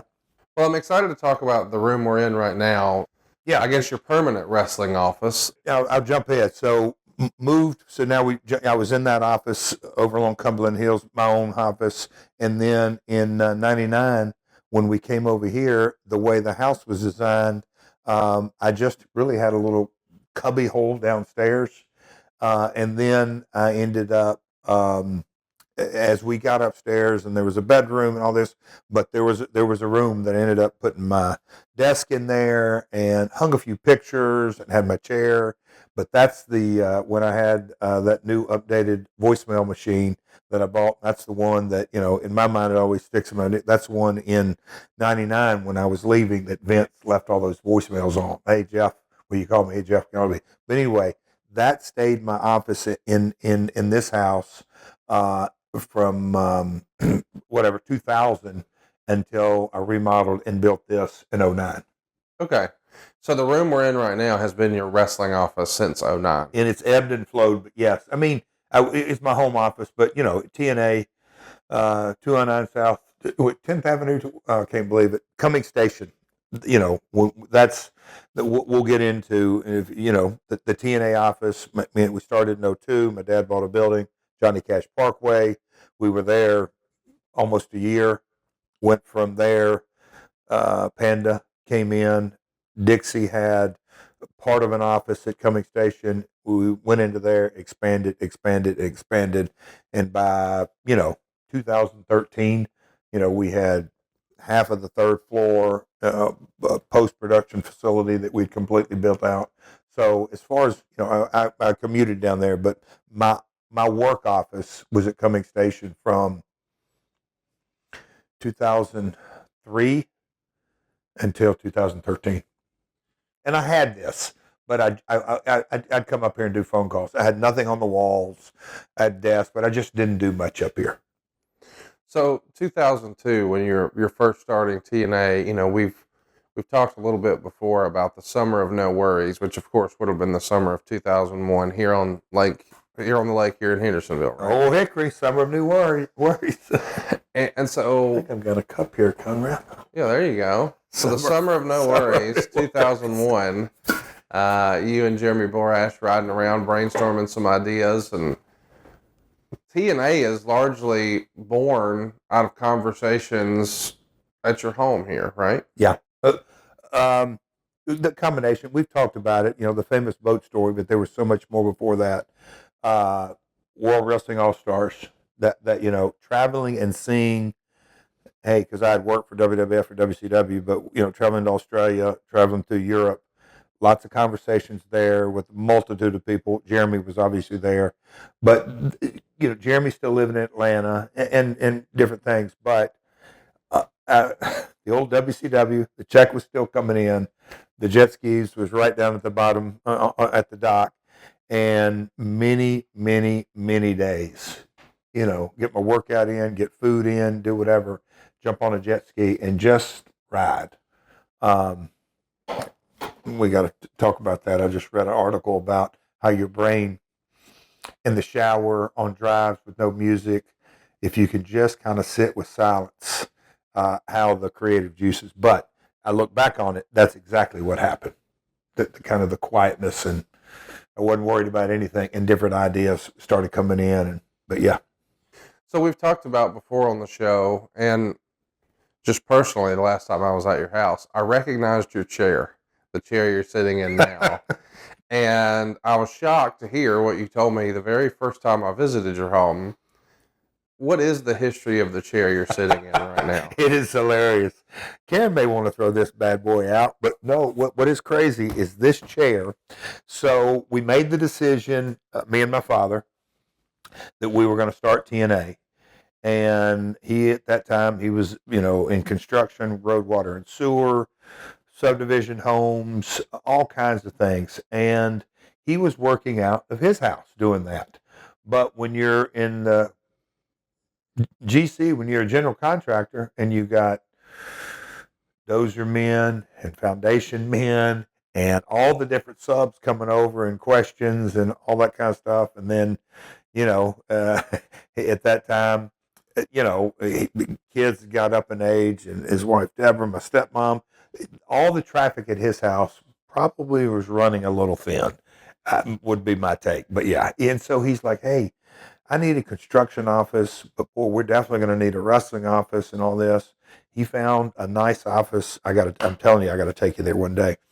But anyway, and he bought a building, and so we got up there, bought the building, and kind of looked at the lay of the land, and ended up where Rudy Charles was going to sit, and Ron Harris was in the back, and Ed Farrar was coming on board, and a little tiny little conference room to us have meetings. Mike Tenay, when he came over, but just the different early, obviously JB had a space, but out of that office, and he said, "Okay, let's go get office furniture." And I'm thinking, wait, I didn't have that in the budget. And you probably know as well as I do. Office Turner, it ain't cheap if you're going to buy something. So anyway, we kind of figured it out and said, okay, we're going to build this. And there was, I don't know, Conrad, Home Depot or Office Depot, wherever we bought it, but there were 2 or 3 kind of cubicle things that fits in a corner, and it's got a desk and this and a computer and all this. We had to put those damn things together. But anyway, the chair that I was going to buy, I said, look, I got to get me a good chair. I'm going to be in it, all this kind of stuff. Anyway, and what's this color? Oxblood. Okay, so I got me, but anyway, this chair I bought, I remember going to my chiropractor, Conrad, because I'll still do it today, but I catch myself a lot more. I'll get up and walk. But I would sit like this and talk and think and talk. I've seen you do that, yeah. Yeah, talk and think, and I'll do that. And going to Dr. Tim, he's like, man, your hips, you're not even wrestling, Jeff, much. Like, what's up with your hips? And he said, well, and then he goes, wait a minute, something ain't right. And so he said, tell me what you do. And I said, well, I do this. And he said, oh, you say you're on the phone. He said, how do you talk on the phone? And he called it like that. And he said, that's got to stop. Because I would talk hours at a time like this. Anyway, he's locking me up. But this chair, bought it in God almighty, Conrad, 24. Bought it in 2002. And it was at that office, at the original TNA office. And then when we were going to move downtown in Trifecta, Dixie Carter's offices, and do a new lease, and went from J Sports Entertainment, because that was the original lease, in Trifecta, and then we turned it into TNA Entertainment and had that lease. This chair, and man, I can remember, I had the first office I had, and then we expanded, and you go up a little loft 5 steps, and another office, and by the third office I had, because we kept growing, I had a big office and this and that, but this chair and different desks all along the time. But I always took this chair and, the plastic mat, whatever it is. I can remember I carried one and then it cracked, and they sent somebody and got me a new one. I thought it was great. I could scoot. But anyway, this chair and then Coming Stations, it's been with me. Since 02. Yeah, and I'm just trying to think. 02, Johnny Cash Parkway, Coming Stations from 2003 to 2013. I resigned from TNA, took all my belongings, took them home, obviously took the chair, and then brought it here, and I brought it back, obviously, to this house, and I put it in storage. And this office, my big chair over there, I had behind this desk that matched it, and it looked nice and pretty. I was never really comfortable in it, but I didn't spend enough hours in it, but it was all right. It's big and plush and all that, so it was all right. But it stayed, and then into 2016, when Anthem called and we worked the deal out, and I had offices down at Skyway Studios, where TNA's at right now, where AEW offices are at, but I had one of the offices downstairs, moved in there, took my chair in with me there, had it behind the desk and all this, and Ed Nordholm. This Oxblood chair was in Skyway as well? Yes. Yes. And then when the wheels fall off there, I move all my stuff out of there, bring it back home.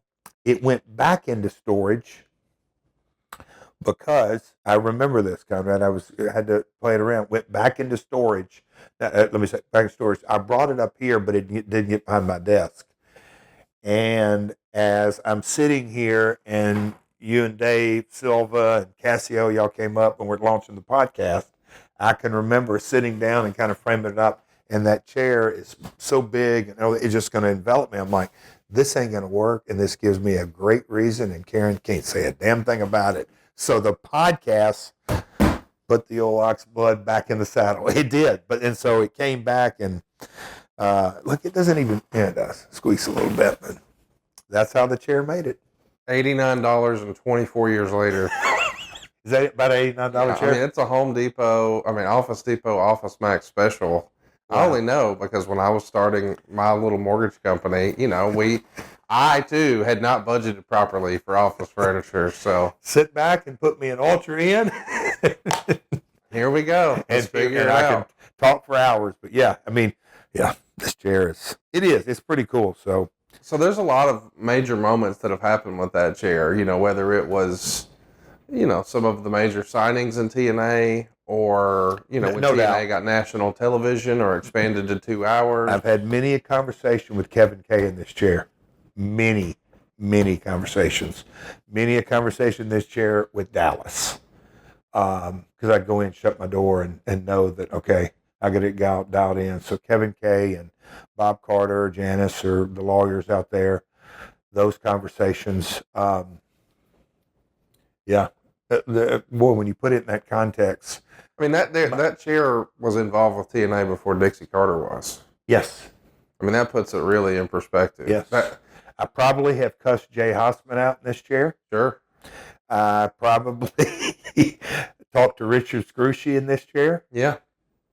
That's funny how you put it like that. The amount of times too, when I think about the shows, like the creative part, that there's a nice conference room at TNA, but when I go back into my office and know that, okay, we crafted something for AJ, or early days, I don't know, Raven, or even when Kurt came on board, Kurt, and Nash, and Booker, and Main Event Mafia, and Mick Foley, have those creative conversations. I always, and to this day, those doors right there slide and shut. And when I come up here, I don't want distractions. I turn the TV off. I just want to kind of, I don't say get the zone, but I want to be focused on the call.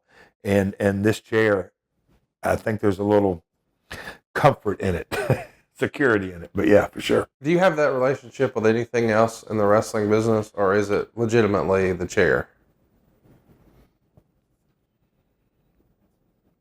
As far as work stuff, like as you can see, I know it may look disorganized. I know where everything is, but I've got. But see, I'm over the last 5, 6, 7 years, my iPad has taken that place. So my notes, and I know that's in the cloud and all that stuff. So, and I used to be diligent, and I would have my calendar pads and stuff like that. But yeah, as far as business related stuff, nothing compares to the chair. It's like you said, we're 24 years and running. Do you think, and I'll whisper this part, do you think Miss Karen wants rid of the chair because the chair even predates her? Wow. I don't know, because when you think about it, it predates all my kids but one. That chair's seen and heard some things. Oh, that's hilarious. But, I tell you what, this bad boy that you sit in, she's like, that thing needs to go. And I said, no, it's the butt pad really makes it even more comfortable. But especially with all that protein. Let's not go there. Quo isn't just a phone system, it's a smart system. Quo's AI automatically logs calls, generates summaries, and highlights next steps so nothing ever gets lost. You can even use Quo to qualify leads or respond after hours. It's so easy. Your calls, your texts, your voicemails, your transcripts, and even your contact details are all live in one clean view. With full context at your fingertips, your team will communicate faster, stay aligned, and deliver a more personalized experience to your customer. Make this the season where no opportunity and no customer slips away. Try Quo for free, plus get 20% off your first 6 months when you go to quo.com/myworld. That's QUO.com/myworld. Quo. No missed calls, no missed opportunities. So, Jeff, it wouldn't be your office if there weren't some guitars sitting around. And I see, a Major Figure foam guitar over here, and we've even got a little guitar in the corner with a little drawing on it. That's Jingle Punk's ukulele. Okay. What is a Jingle Punk ukulele? It is, they started their company, great guys, brilliant. It's it's music to be used it's licensed music, but they started it, and that's kind of what their swag giveaways to bring to corporate events and all that. And they said, oh man, you've got to have one of these, you're a guitar guy. So they gave it to me. I always thought it was cool. But then I see some other full-size guitars here in your actual office. I see one in the corner that looks really nice. It looks like it's engraved with your drawing on it. Is that an old T&A guitar? So when, and I think I've kind of gone into this because for years, and this was, I guess, Conrad, really my mindset. The only thing that I had as far as wrestling memorabilia in my house out was the Owen Hart shadow boxes. That's the only thing I displayed. There was no pictures, there was no guitars, there was no history. I always kind of looked at my house. When I'm home, I'm home. I'm not Double J. I'm not King of the Mountain. I'm not Last Outlaw. When I come home, I'm home. But Owen was so personal. Right after his passing, Jill made these 2 shadow boxes. I had the idea. I said, I want to do something here. And there was a guy in town and said, hey, I've got an idea, because it was the armband that we wore at the funeral, and then the armband that I wore on Raw the next night.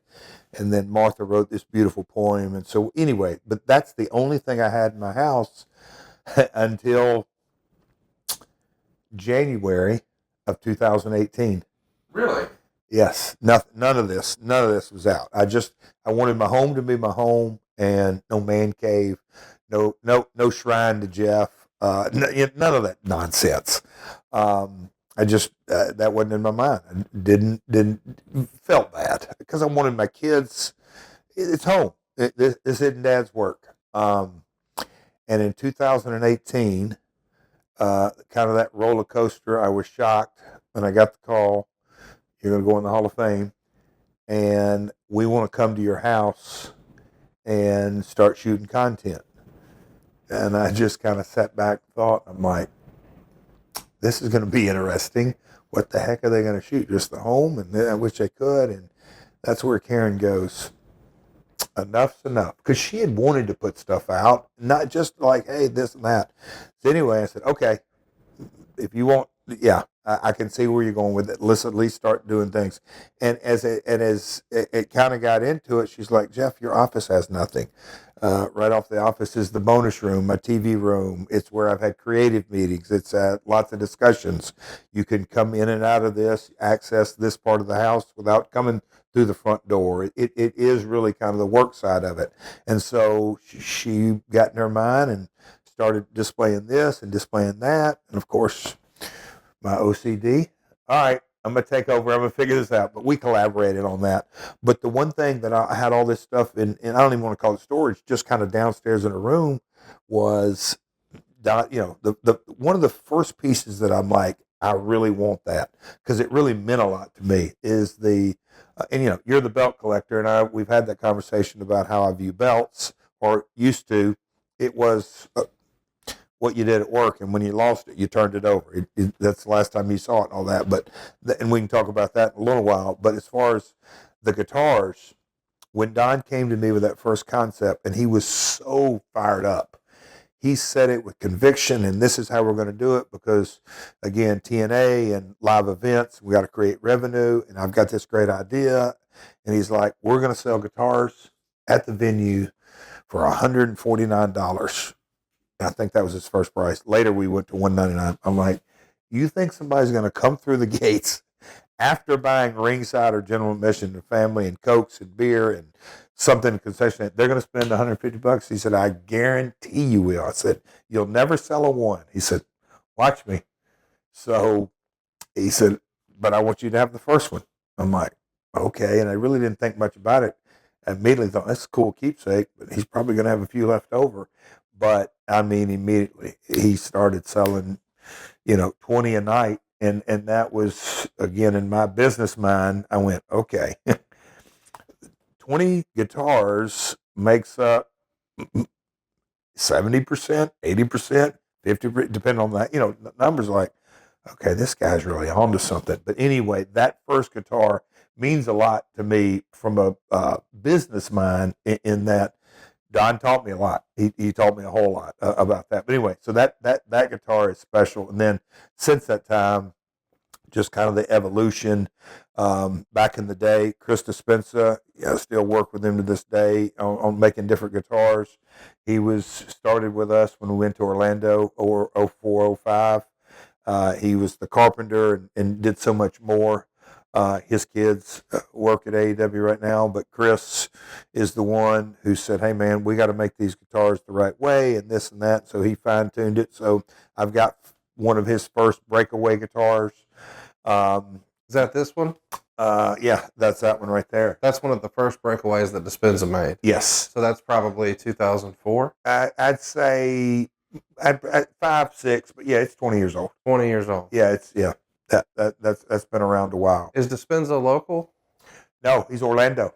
Okay. Yeah, he's Orlando. So that makes sense. Yeah, he was in Orlando down there. And like when we moved from the asylum to Orlando, we had a nucleus of folks that really dug in, and to this day, God bless them, that really made the asylum what it is, because week in and week out, turned it over. Burt Prentice, God rest his soul, but just that whole cadence and the little engine that could. And when we got up and moved to Orlando, we were starting from scratch. Greg Horn, set designer, who now working, he did a ton of stuff with AEW, done a ton of stuff with Real American Freestyle. He does all their stuff. But, there were certain folks all along the way, and Dispenza was the one who made the guitars, and back from day one. And through the years, we've gotten better and better and better. And that's a gray and black one, so it's definitely a King of the Mountain era.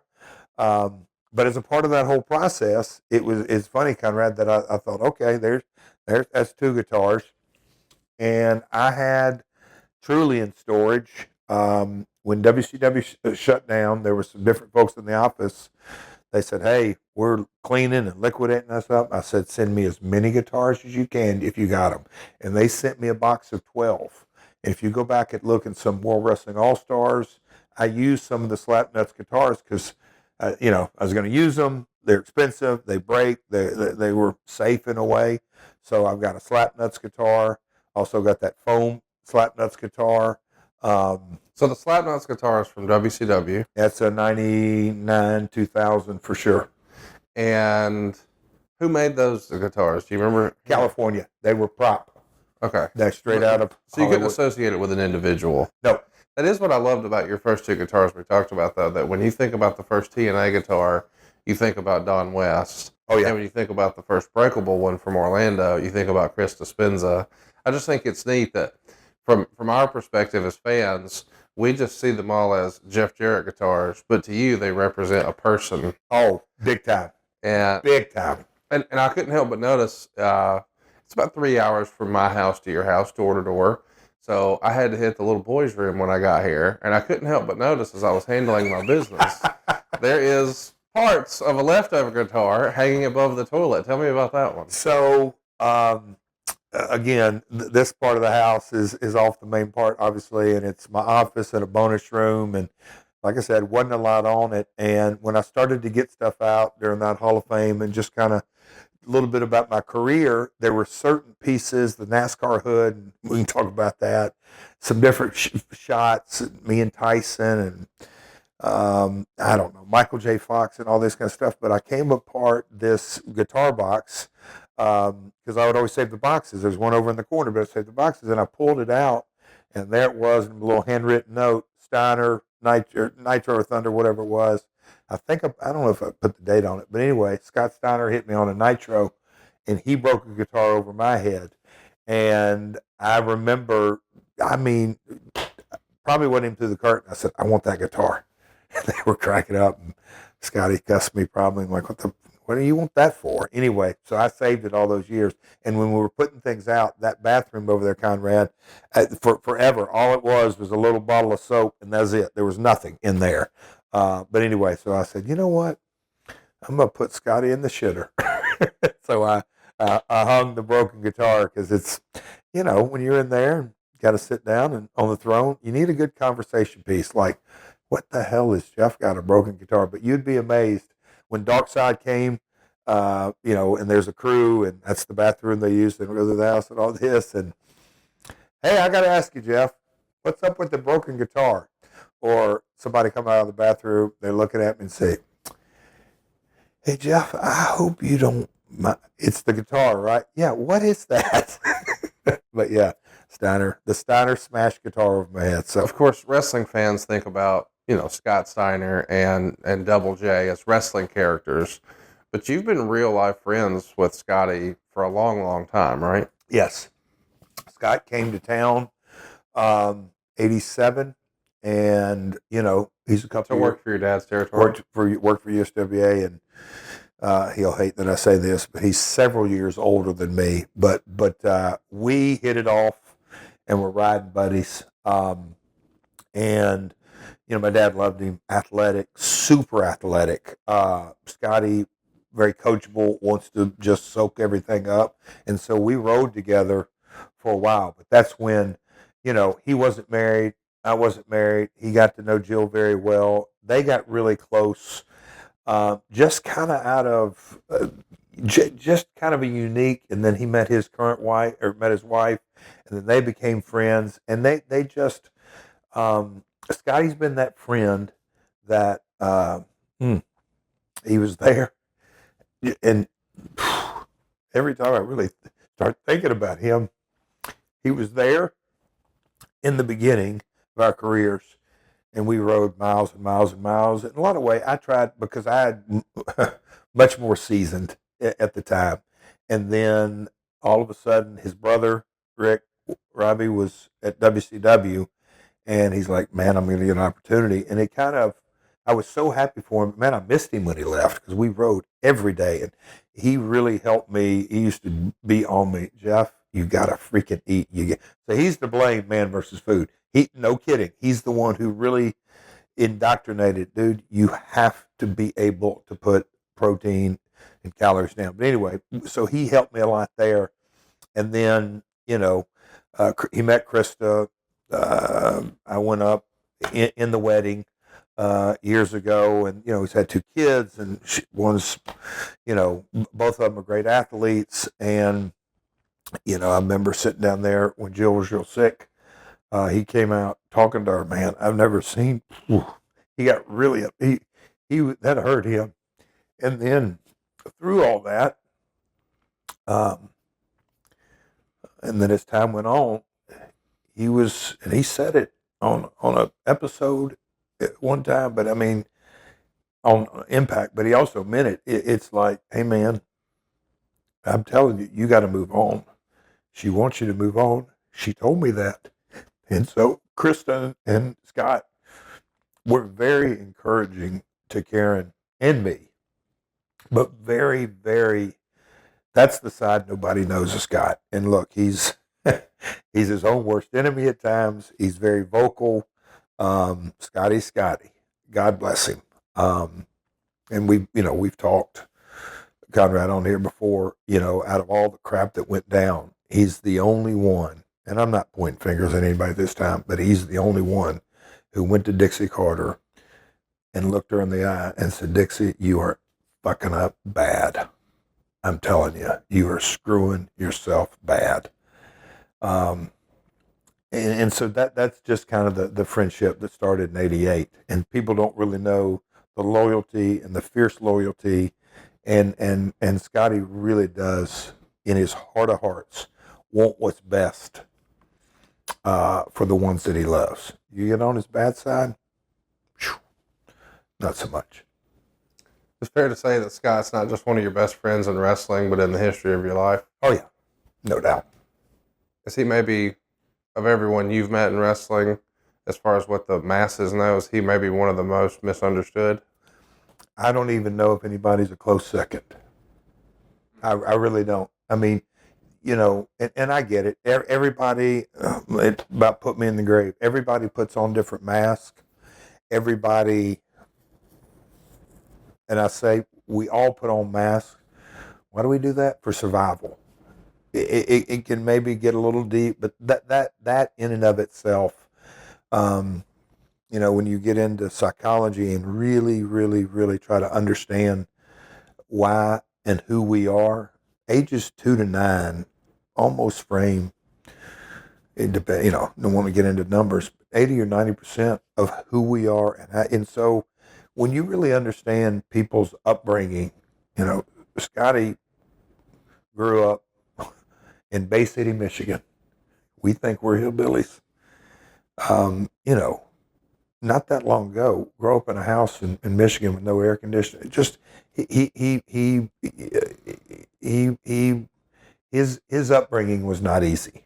To just, and nobody knows that, but when you really understand that and how, you know, Scotty's got the first dollar he ever made. And so when you meet guys and they're both in their 20s and he knew my challenges, not just professionally, but from a personal side, and you know, my dad's relationship, and he always was very quiet but supportive and knew that, okay, Jeff really doesn't have as easy as it appears. He knew what he knew. And so when you kind of go through life through that, and life happens, and deaths and kids, and you know, he said some things in text to me coming out of treatment that people wouldn't believe that it came from Scott. So yeah. I love that these individual guitars represent a person. I gotta ask, who's in that regard, whose neck am I looking at here? Oh, Conrad. Trying to think what year, but 2 doors down from me is a dentist, Dr. Jason Tabor. Very good, great guy, great wife, great kids, great family. My dad and his dad were buddies. I've been on vacations with this, but anyway, Dr. Tabor lives 2 doors down. And the reason I bring him up is that there was a night in Mexico, obviously BS, probably had a few too many, but the night before, and then get to the building, and it was a wild night and everything, but L.A. Park, not La Parca, but L.A., he's now L.A. Park. We were, I don't know if it was a 6-man, but it was laid out for me to end up taking a guitar shot, and the guitar was not gimmicked.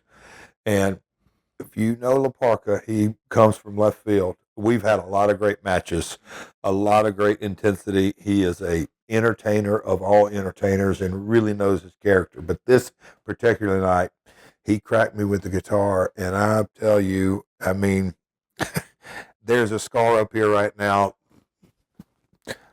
pretty wide.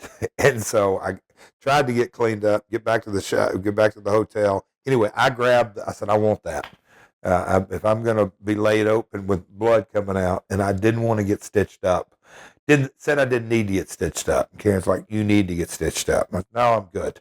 I'll just keep it bleeding. Left the building with a towel on my head, go to the room, wake up early, air in the airplane, it's bleeding, and Karen keeps wiping me. It's just a complete mess. But come back here on a Sunday afternoon, and I'm like, all right, I'm just going to sit outside. My head was pounding. I know my neck was all jammed up, but I'd got on Conrad from the road and just like, I'm going to the pool. And she goes, you're not getting in the pool. I said, the hell I ain't. Because there's Neosporin and all this. She said, you're going to get blood in the pool. I said, is it that bad?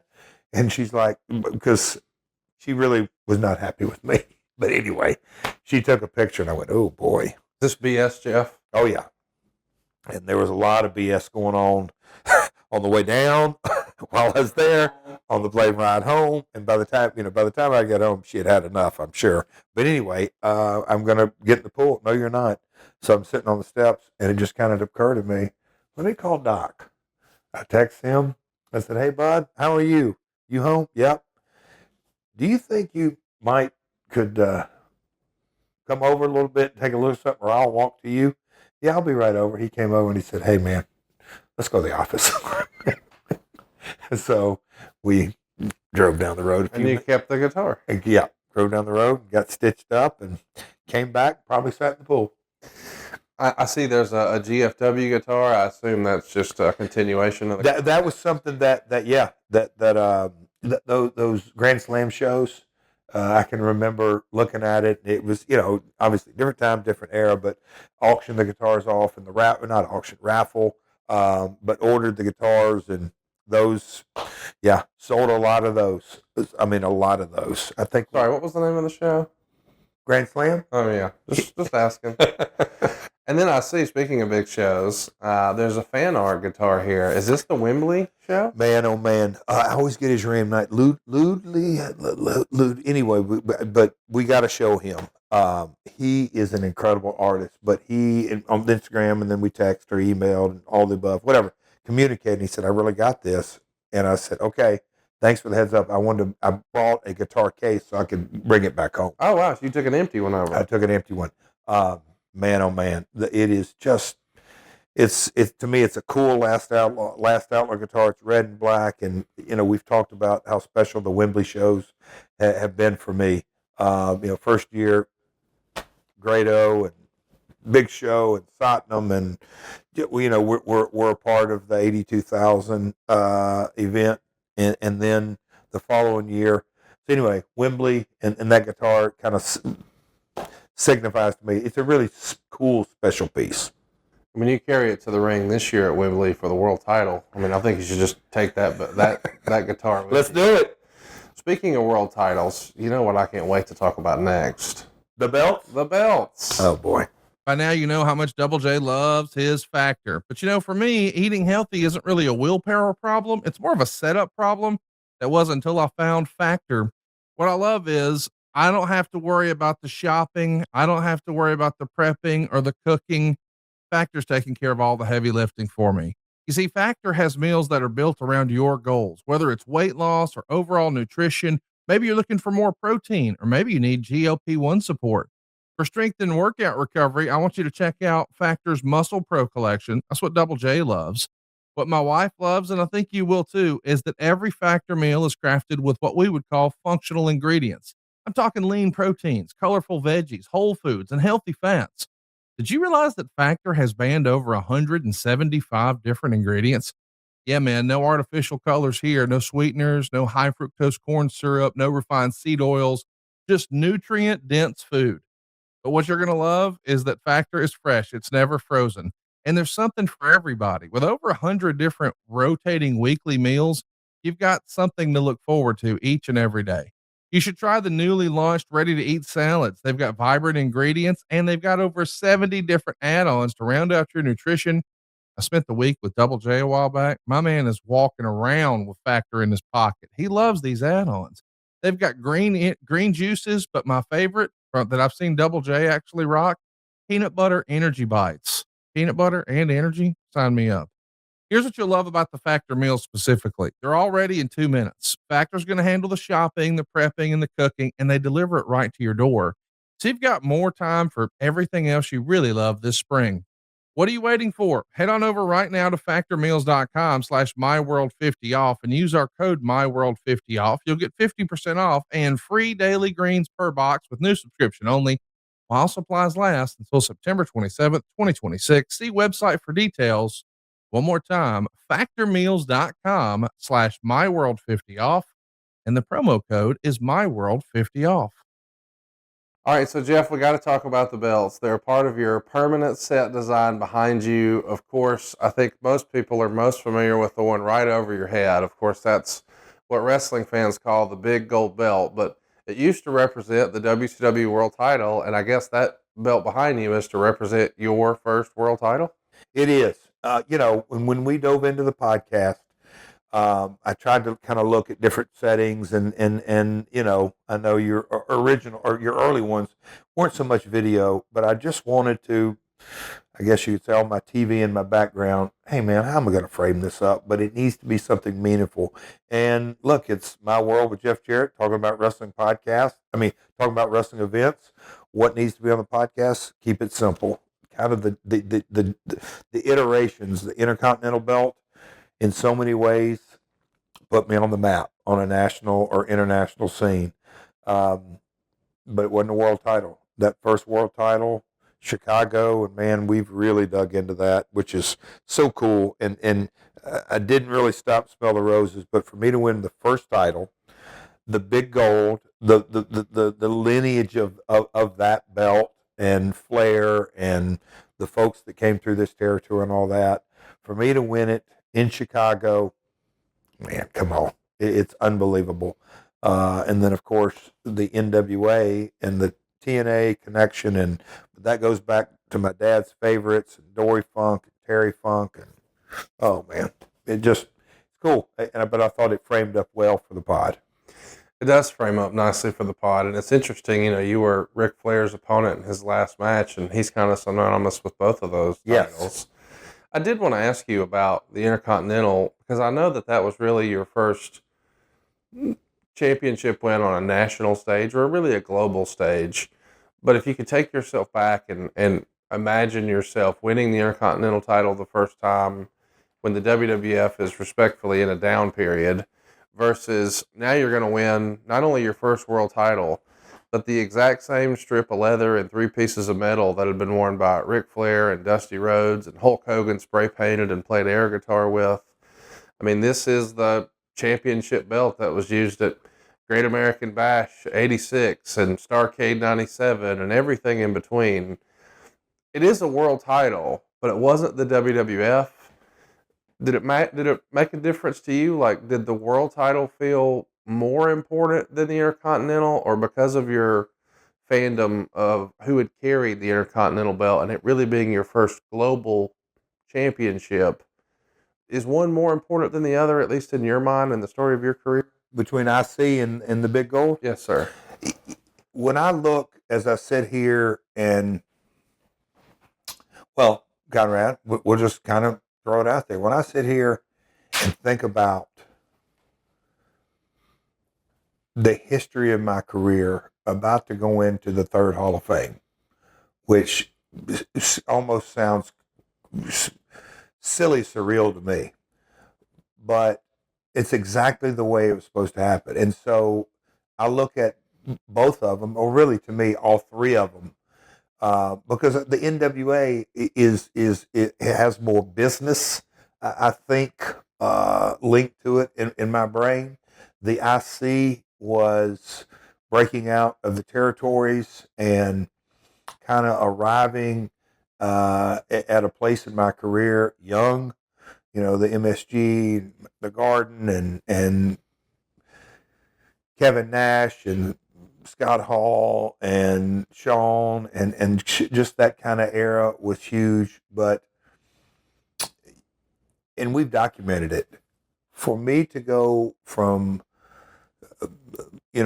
rising and shooting to the WWF, and then really having ups and downs for the next couple of years, and leaving the WWF at the time I did and taking a gamble, I had really, we've talked about it offline. That could have gone south. To me, that could have really gone south in a couple of different ways.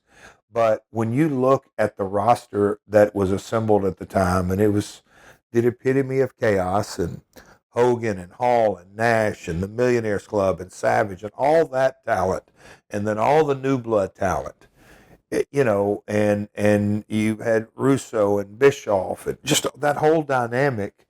And for the better part of that year, they put their trust in me.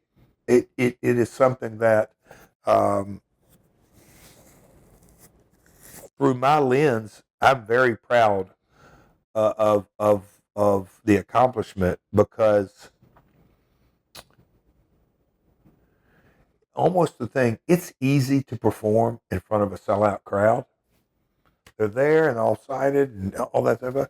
It's really, really tough to perform when business is down. It takes to me a different mold, a different mindset, a different art, a different craft. Lawler taught me these things. My dad taught me these things.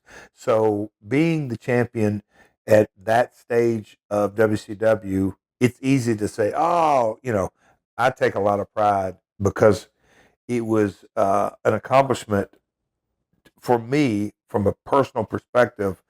I don't want to use the boyhood dream, but man, when I broke into the business, if you would have told me in '86 that in the year 2000 you're going to be wearing the big gold belt, I'd have said, sign me up. And that's what happened. I love that story. I also love hearing the story about how you have or why you have the TNA Knockouts belt. So, in the I guess you could say, the ups and downs, if you will, of my history with the company, there was, as changing offices and this and that, there was a time where when I look at the Knockouts and know where we started, and it literally was just an idea. Gail Kim wanting to wrestle, and she was a part of Planet Jarrett with Chris Harris and James Storm, and us not even having the ability, and then Miss Jackie and adding a couple of pieces here and there that, oh, this isn't going to work, and we don't have enough women for the women's division, and literally building as a part of the company. X Division was day one, and I had a vision for that. The Knockouts were something that we're not ready. We're not ready. Okay, we are ready. Let's build. And then Calm and Gale.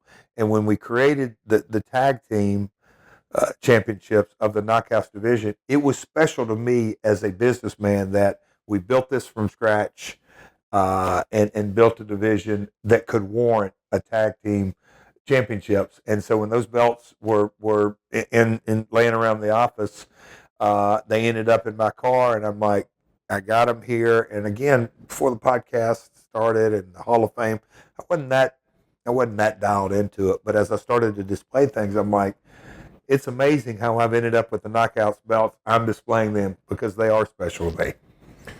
How'd you wind up with the WWA belt? That was Andrew McManus come back. He may come knocking on the door one day. But I was champion. Rove McManus and Nathan. Rove was in the match. And it was Road Dogg that I think I beat originally for a cage match in Sydney.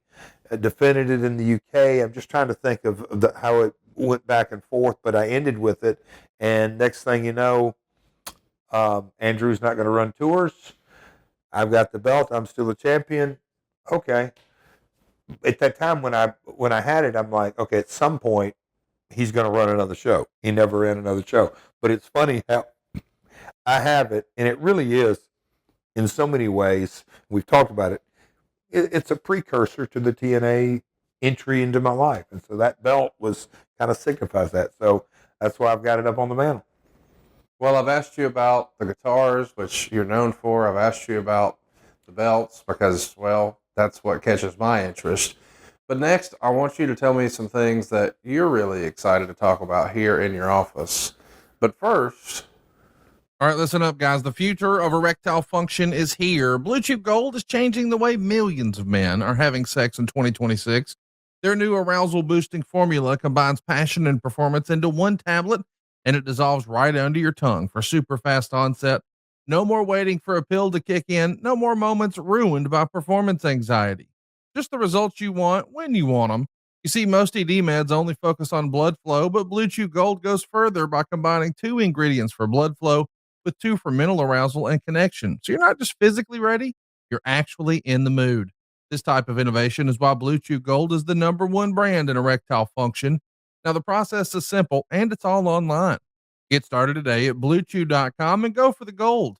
Turbocharge your love life and make it easy to get hard. Discover your options right now at bluechew.com. And we've got a special deal for our listeners. Right now, when you buy 2 months of Blue Chew Gold, you get the 3rd for free with the promo code MyWorld. That's promo code MyWorld. Visit bluechew.com for more details and important safety information. And we thank Blue Chew for sponsoring today's podcast. And Jeff Sweener.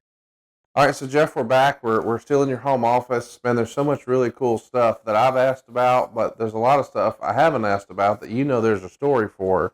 Let me just start with, what's up with the champagne? That is something that it's crazy. The champagne was sent to the office by Kevin Kay. Dixie got a bottle and I got a bottle, and I'm not a champagne drinker, but it was a celebration of going from 1 to 2 hours because they knew from day one, the original meeting coming up, David Zahadi, my dad, Dixie, myself, Sizzle Reel, pitching for the moon. And they knew our goal because, look, they just took, Raw was just taken off the air and moved back. They knew that we were looking at 2 hours or were hopeful for 2 hours. And so through Saturday night, late night, Thursday night, late night, Thursday 1 hour prime, when you went to 2 hours of prime, Kevin knew that it was a big deal and it is also a big deal for him. Selling ads, not 1 hour, 2 hours. So it was a way to celebrate. And then, the other bottle that I have displayed is a bottle of rum. And in booking meetings, when you would kind of get into the late night, Dutch was always good about that not during the day, but if we were going to say, hey, guys, we got to stay here until we get it done, whether it was formats or out in front, because when I would start, a lot of times on a Tuesday morning, Tuesday, Wednesday, and Thursday were our days, knowing that we weren't going to leave until we got done, whether on Wednesday night or Thursday night, to a stopping point. Sometimes it get a little tense, sometimes it get a little cranky, and Dutch would pop out that rum and say, just a little bit of a half shot, just sip on it because it was so sweet. But that was his way of getting maybe me and him to loosen up.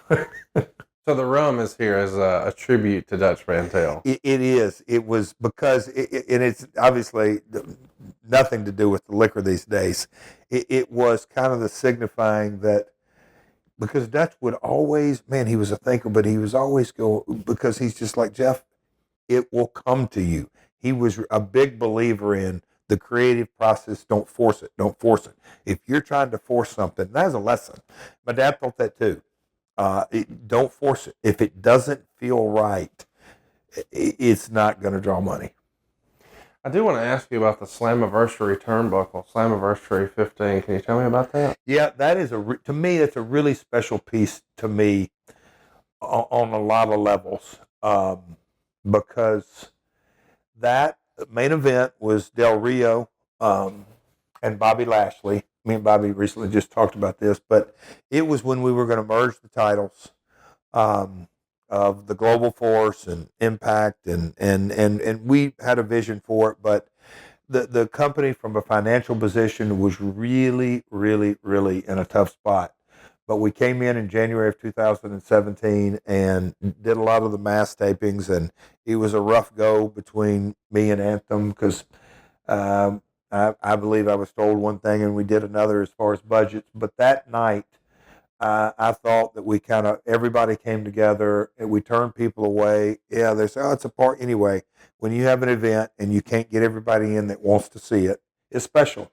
And so everybody signed it. I don't know how many of those were made, but Robert Flores and Don West calling the event, and it was just special. To me, it was something that a group of folks came together and really busted their ass. It's one of my favorite events that I've executive produced of all time. Tell me about the photo here. It looks like a 7-year anniversary photo with a lot of the TNA folks, you and Dixie front and center. That's something that Don West, when he was getting into, I'll say it, this came after the guitar, but he was really getting into producing high-end memorabilia. We went from merch to memorabilia and had a separate line item and a separate mindset. And, when you're asking Panda to buy 100 pieces at, let's just say, $50 a piece, as opposed to 2,000 things at a lower price point, it's a different conversation. Is this going to work? We're spending a lot of money. But he had this concept. Obviously, he's in the photo, Mike Tenay, but when we were in Orlando and we were 7 years in, he put together a photo and said, hey, let's put all the originals that have been here since the first couple of months and get us together in a photo. And when Conrad, that photo means more to me today than it did when we took it by a long shot, because when I took it, I didn't really think of it. But when you look at that photo and look at who's in it and where they're at today, Andrew Thomas, director of AEW Dynamite and Collision, Rudy Charles, lead referee, Jeremy Borash, WWE executive, Road Dogg. He's still, now this is 20 years ago. Eric Young, mainstay. Chris Park, mainstay at WWE. Christopher Daniels, head of talent relations, OG of AEW. AJ Styles, Bobby Roode, we know where he's at. Yeah, when you kind of look at the folks in that photo, I just have a crazy amount of gratitude that those folks were a part of building that brand, and they were there from the beginning. It's special. The then and now photo of Jeff Jarrett, is that a TNA trading card blown up? That's a TriStar trading card blown up. That when I sent him that picture of my fifth grade picture, I think that's fifth or third, I don't know, third, fourth, or fifth grade. The guy at TriStar said, these will be collectibles, because nobody had really ever seen me as a kid up to that point. I see a whole sheet of uncut trading cards over here. What am I looking at there? That's when we got into the TriStar, and I've got another one unboxed. It was just kind of, a stage of growth in the career of the company that I think this might have been the third series or fourth series, but it was something put together, and I just kind of liked how it looked. But it's something. It's a lineage. It's a part of my history. Speaking of history, I can't help but ask about your Pro Wrestling Illustrated Award here, the 2007 Achievement Award for Inspirational Wrestler of the Year. I assume that is in response to Jill's passing? It is. Yeah. During that time. And I remember it was, they came to me, and man, that year, so many things were like a blur, but it was very, very thoughtful kind of them. They knew that it was a tough year. And there's a fish right beside it. Can you tell me what's going on with this? Well, you kind of caught me. That fish has got to get rehung. But the first family vacation that me and my three girls and Karen and her two kids, the Super Seven of us, went to Nassau, Bahamas. It's going to stay at Atlantis. But when we landed, because of how the reservations fell, we had to stay in a hotel for one night. And we decided to charter a boat and go fishing. And we got out, and within the first half hour, that barracuda was caught. So he was just kind of a first fish, family bonding. I think it means more to me than certainly the girls and Karen and Codes and all that, but it was special to me, and so that usually goes right up behind me. But got to get rehung. I can't help but notice just to the left of it, I think that may be evidence that you're the longest reigning champion in AEW right now. Texas Chainsaw Massacre. What else is it? Deathmatch. I can't ever get the title right. But yes, that is one that you're probably wondering, why is it sitting there? Well, it's because I have to play hide and go seek with Cody. Cody, he's challenging you for it. He loves to challenge me for that bad boy, but I have to keep him at bay. Have you noticed that Kenny Omega hasn't even sniffed a title shot at that? And Will Ospreay, eat your heart out. None of them. Hey, I do want to ask you, I see a hockey puck and 2 hockey sticks. I didn't know you were a big hockey guy. Why are there hockey sticks? I've been a huge, look, I was watching the gold medal game and Go USA. And this goes back to the mid-90s when the Preds first came to town. Tony Chimmel and Mike Chioda, production ref guys with WWF, they started educating me on hockey. Then I'll call it the Team Canada group in TNA. They are part of TNA. Some of them like the Preds. We'd go to Preds games. So I've been a huge fan of them.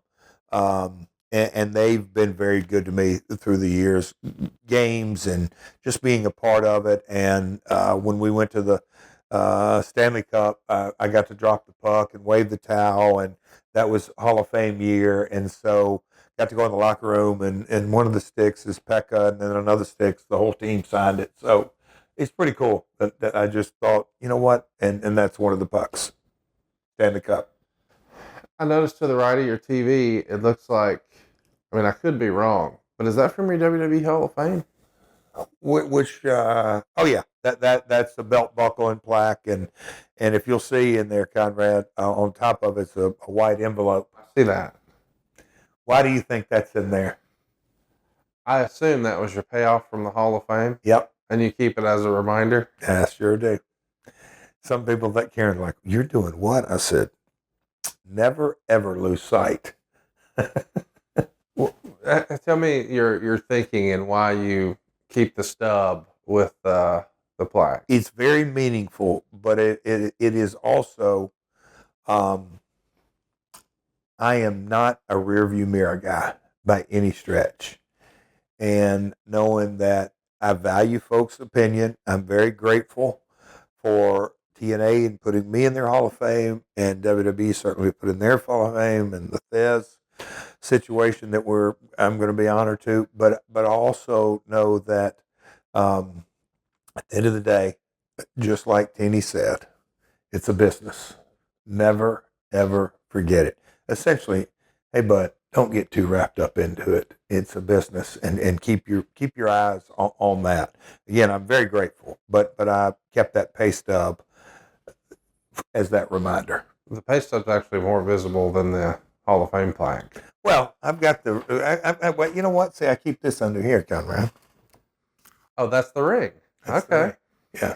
So it's. Have you always just kept it under your computer monitor? I'm trying to think. I'm not a jewelry guy, as you can tell. Salvation Army. Somebody asked to see that, and yeah, I keep it up here. Didn't you get a watch from TNA too? Yes, I've got that. That's in the bedroom. Good memory. You just put those things on a shelf and put them up, and that's it. That's it. That's interesting. Yeah. Well, something that we don't very often see on shelves is a NASCAR hood. What are we looking at here? You know, and that is when, and look, folks, I'm not a NASCAR fan. You know, in the 90s, it was red hot. And I'm not saying it's ebbed and flowed and aged out and got older and come back and this and that. But, you know, NASCAR, I don't say just in the South because it is coast to coast, huge contracts, mega contracts. TV contracts, major money maker. Every Sunday, the top 40 corporations in the world come together and advertise. But there was 5 of us that summer at WCW that they picked to put on the hood. And for a kid from Nashville, Tennessee, who kind of grew up around Darrell Waltrip and Sterling Marlin, and I am a NASCAR guy. I like the paint swapping and kind of the aggression and the just what NASCAR really the when you dial into it, and for my mug to be on the hood of it, and you know Hermie Sadler's one of my best friends, and know a bunch of drivers from the 90s and the 2000s. So when they told me that they would ship that to my house, I'm like, I can remember, like, I'm damn sure going to put that out. Of course, I didn't for 20 years, but I can remember getting it and putting it in storage and bubble wrap around that thing for years. Chat me up about this giant cup. What is this? You know, that is something, and there's also a poster on the other side of the room that goes with it, All Wheels Wrestling.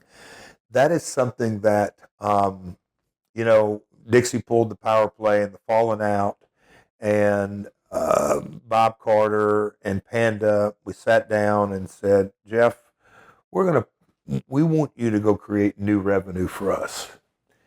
And at the time, I'm like, okay. So I focused on live events, and we got that revenue going, international, and Richard Dennis, agent in the UK, and Andy Barton, and others.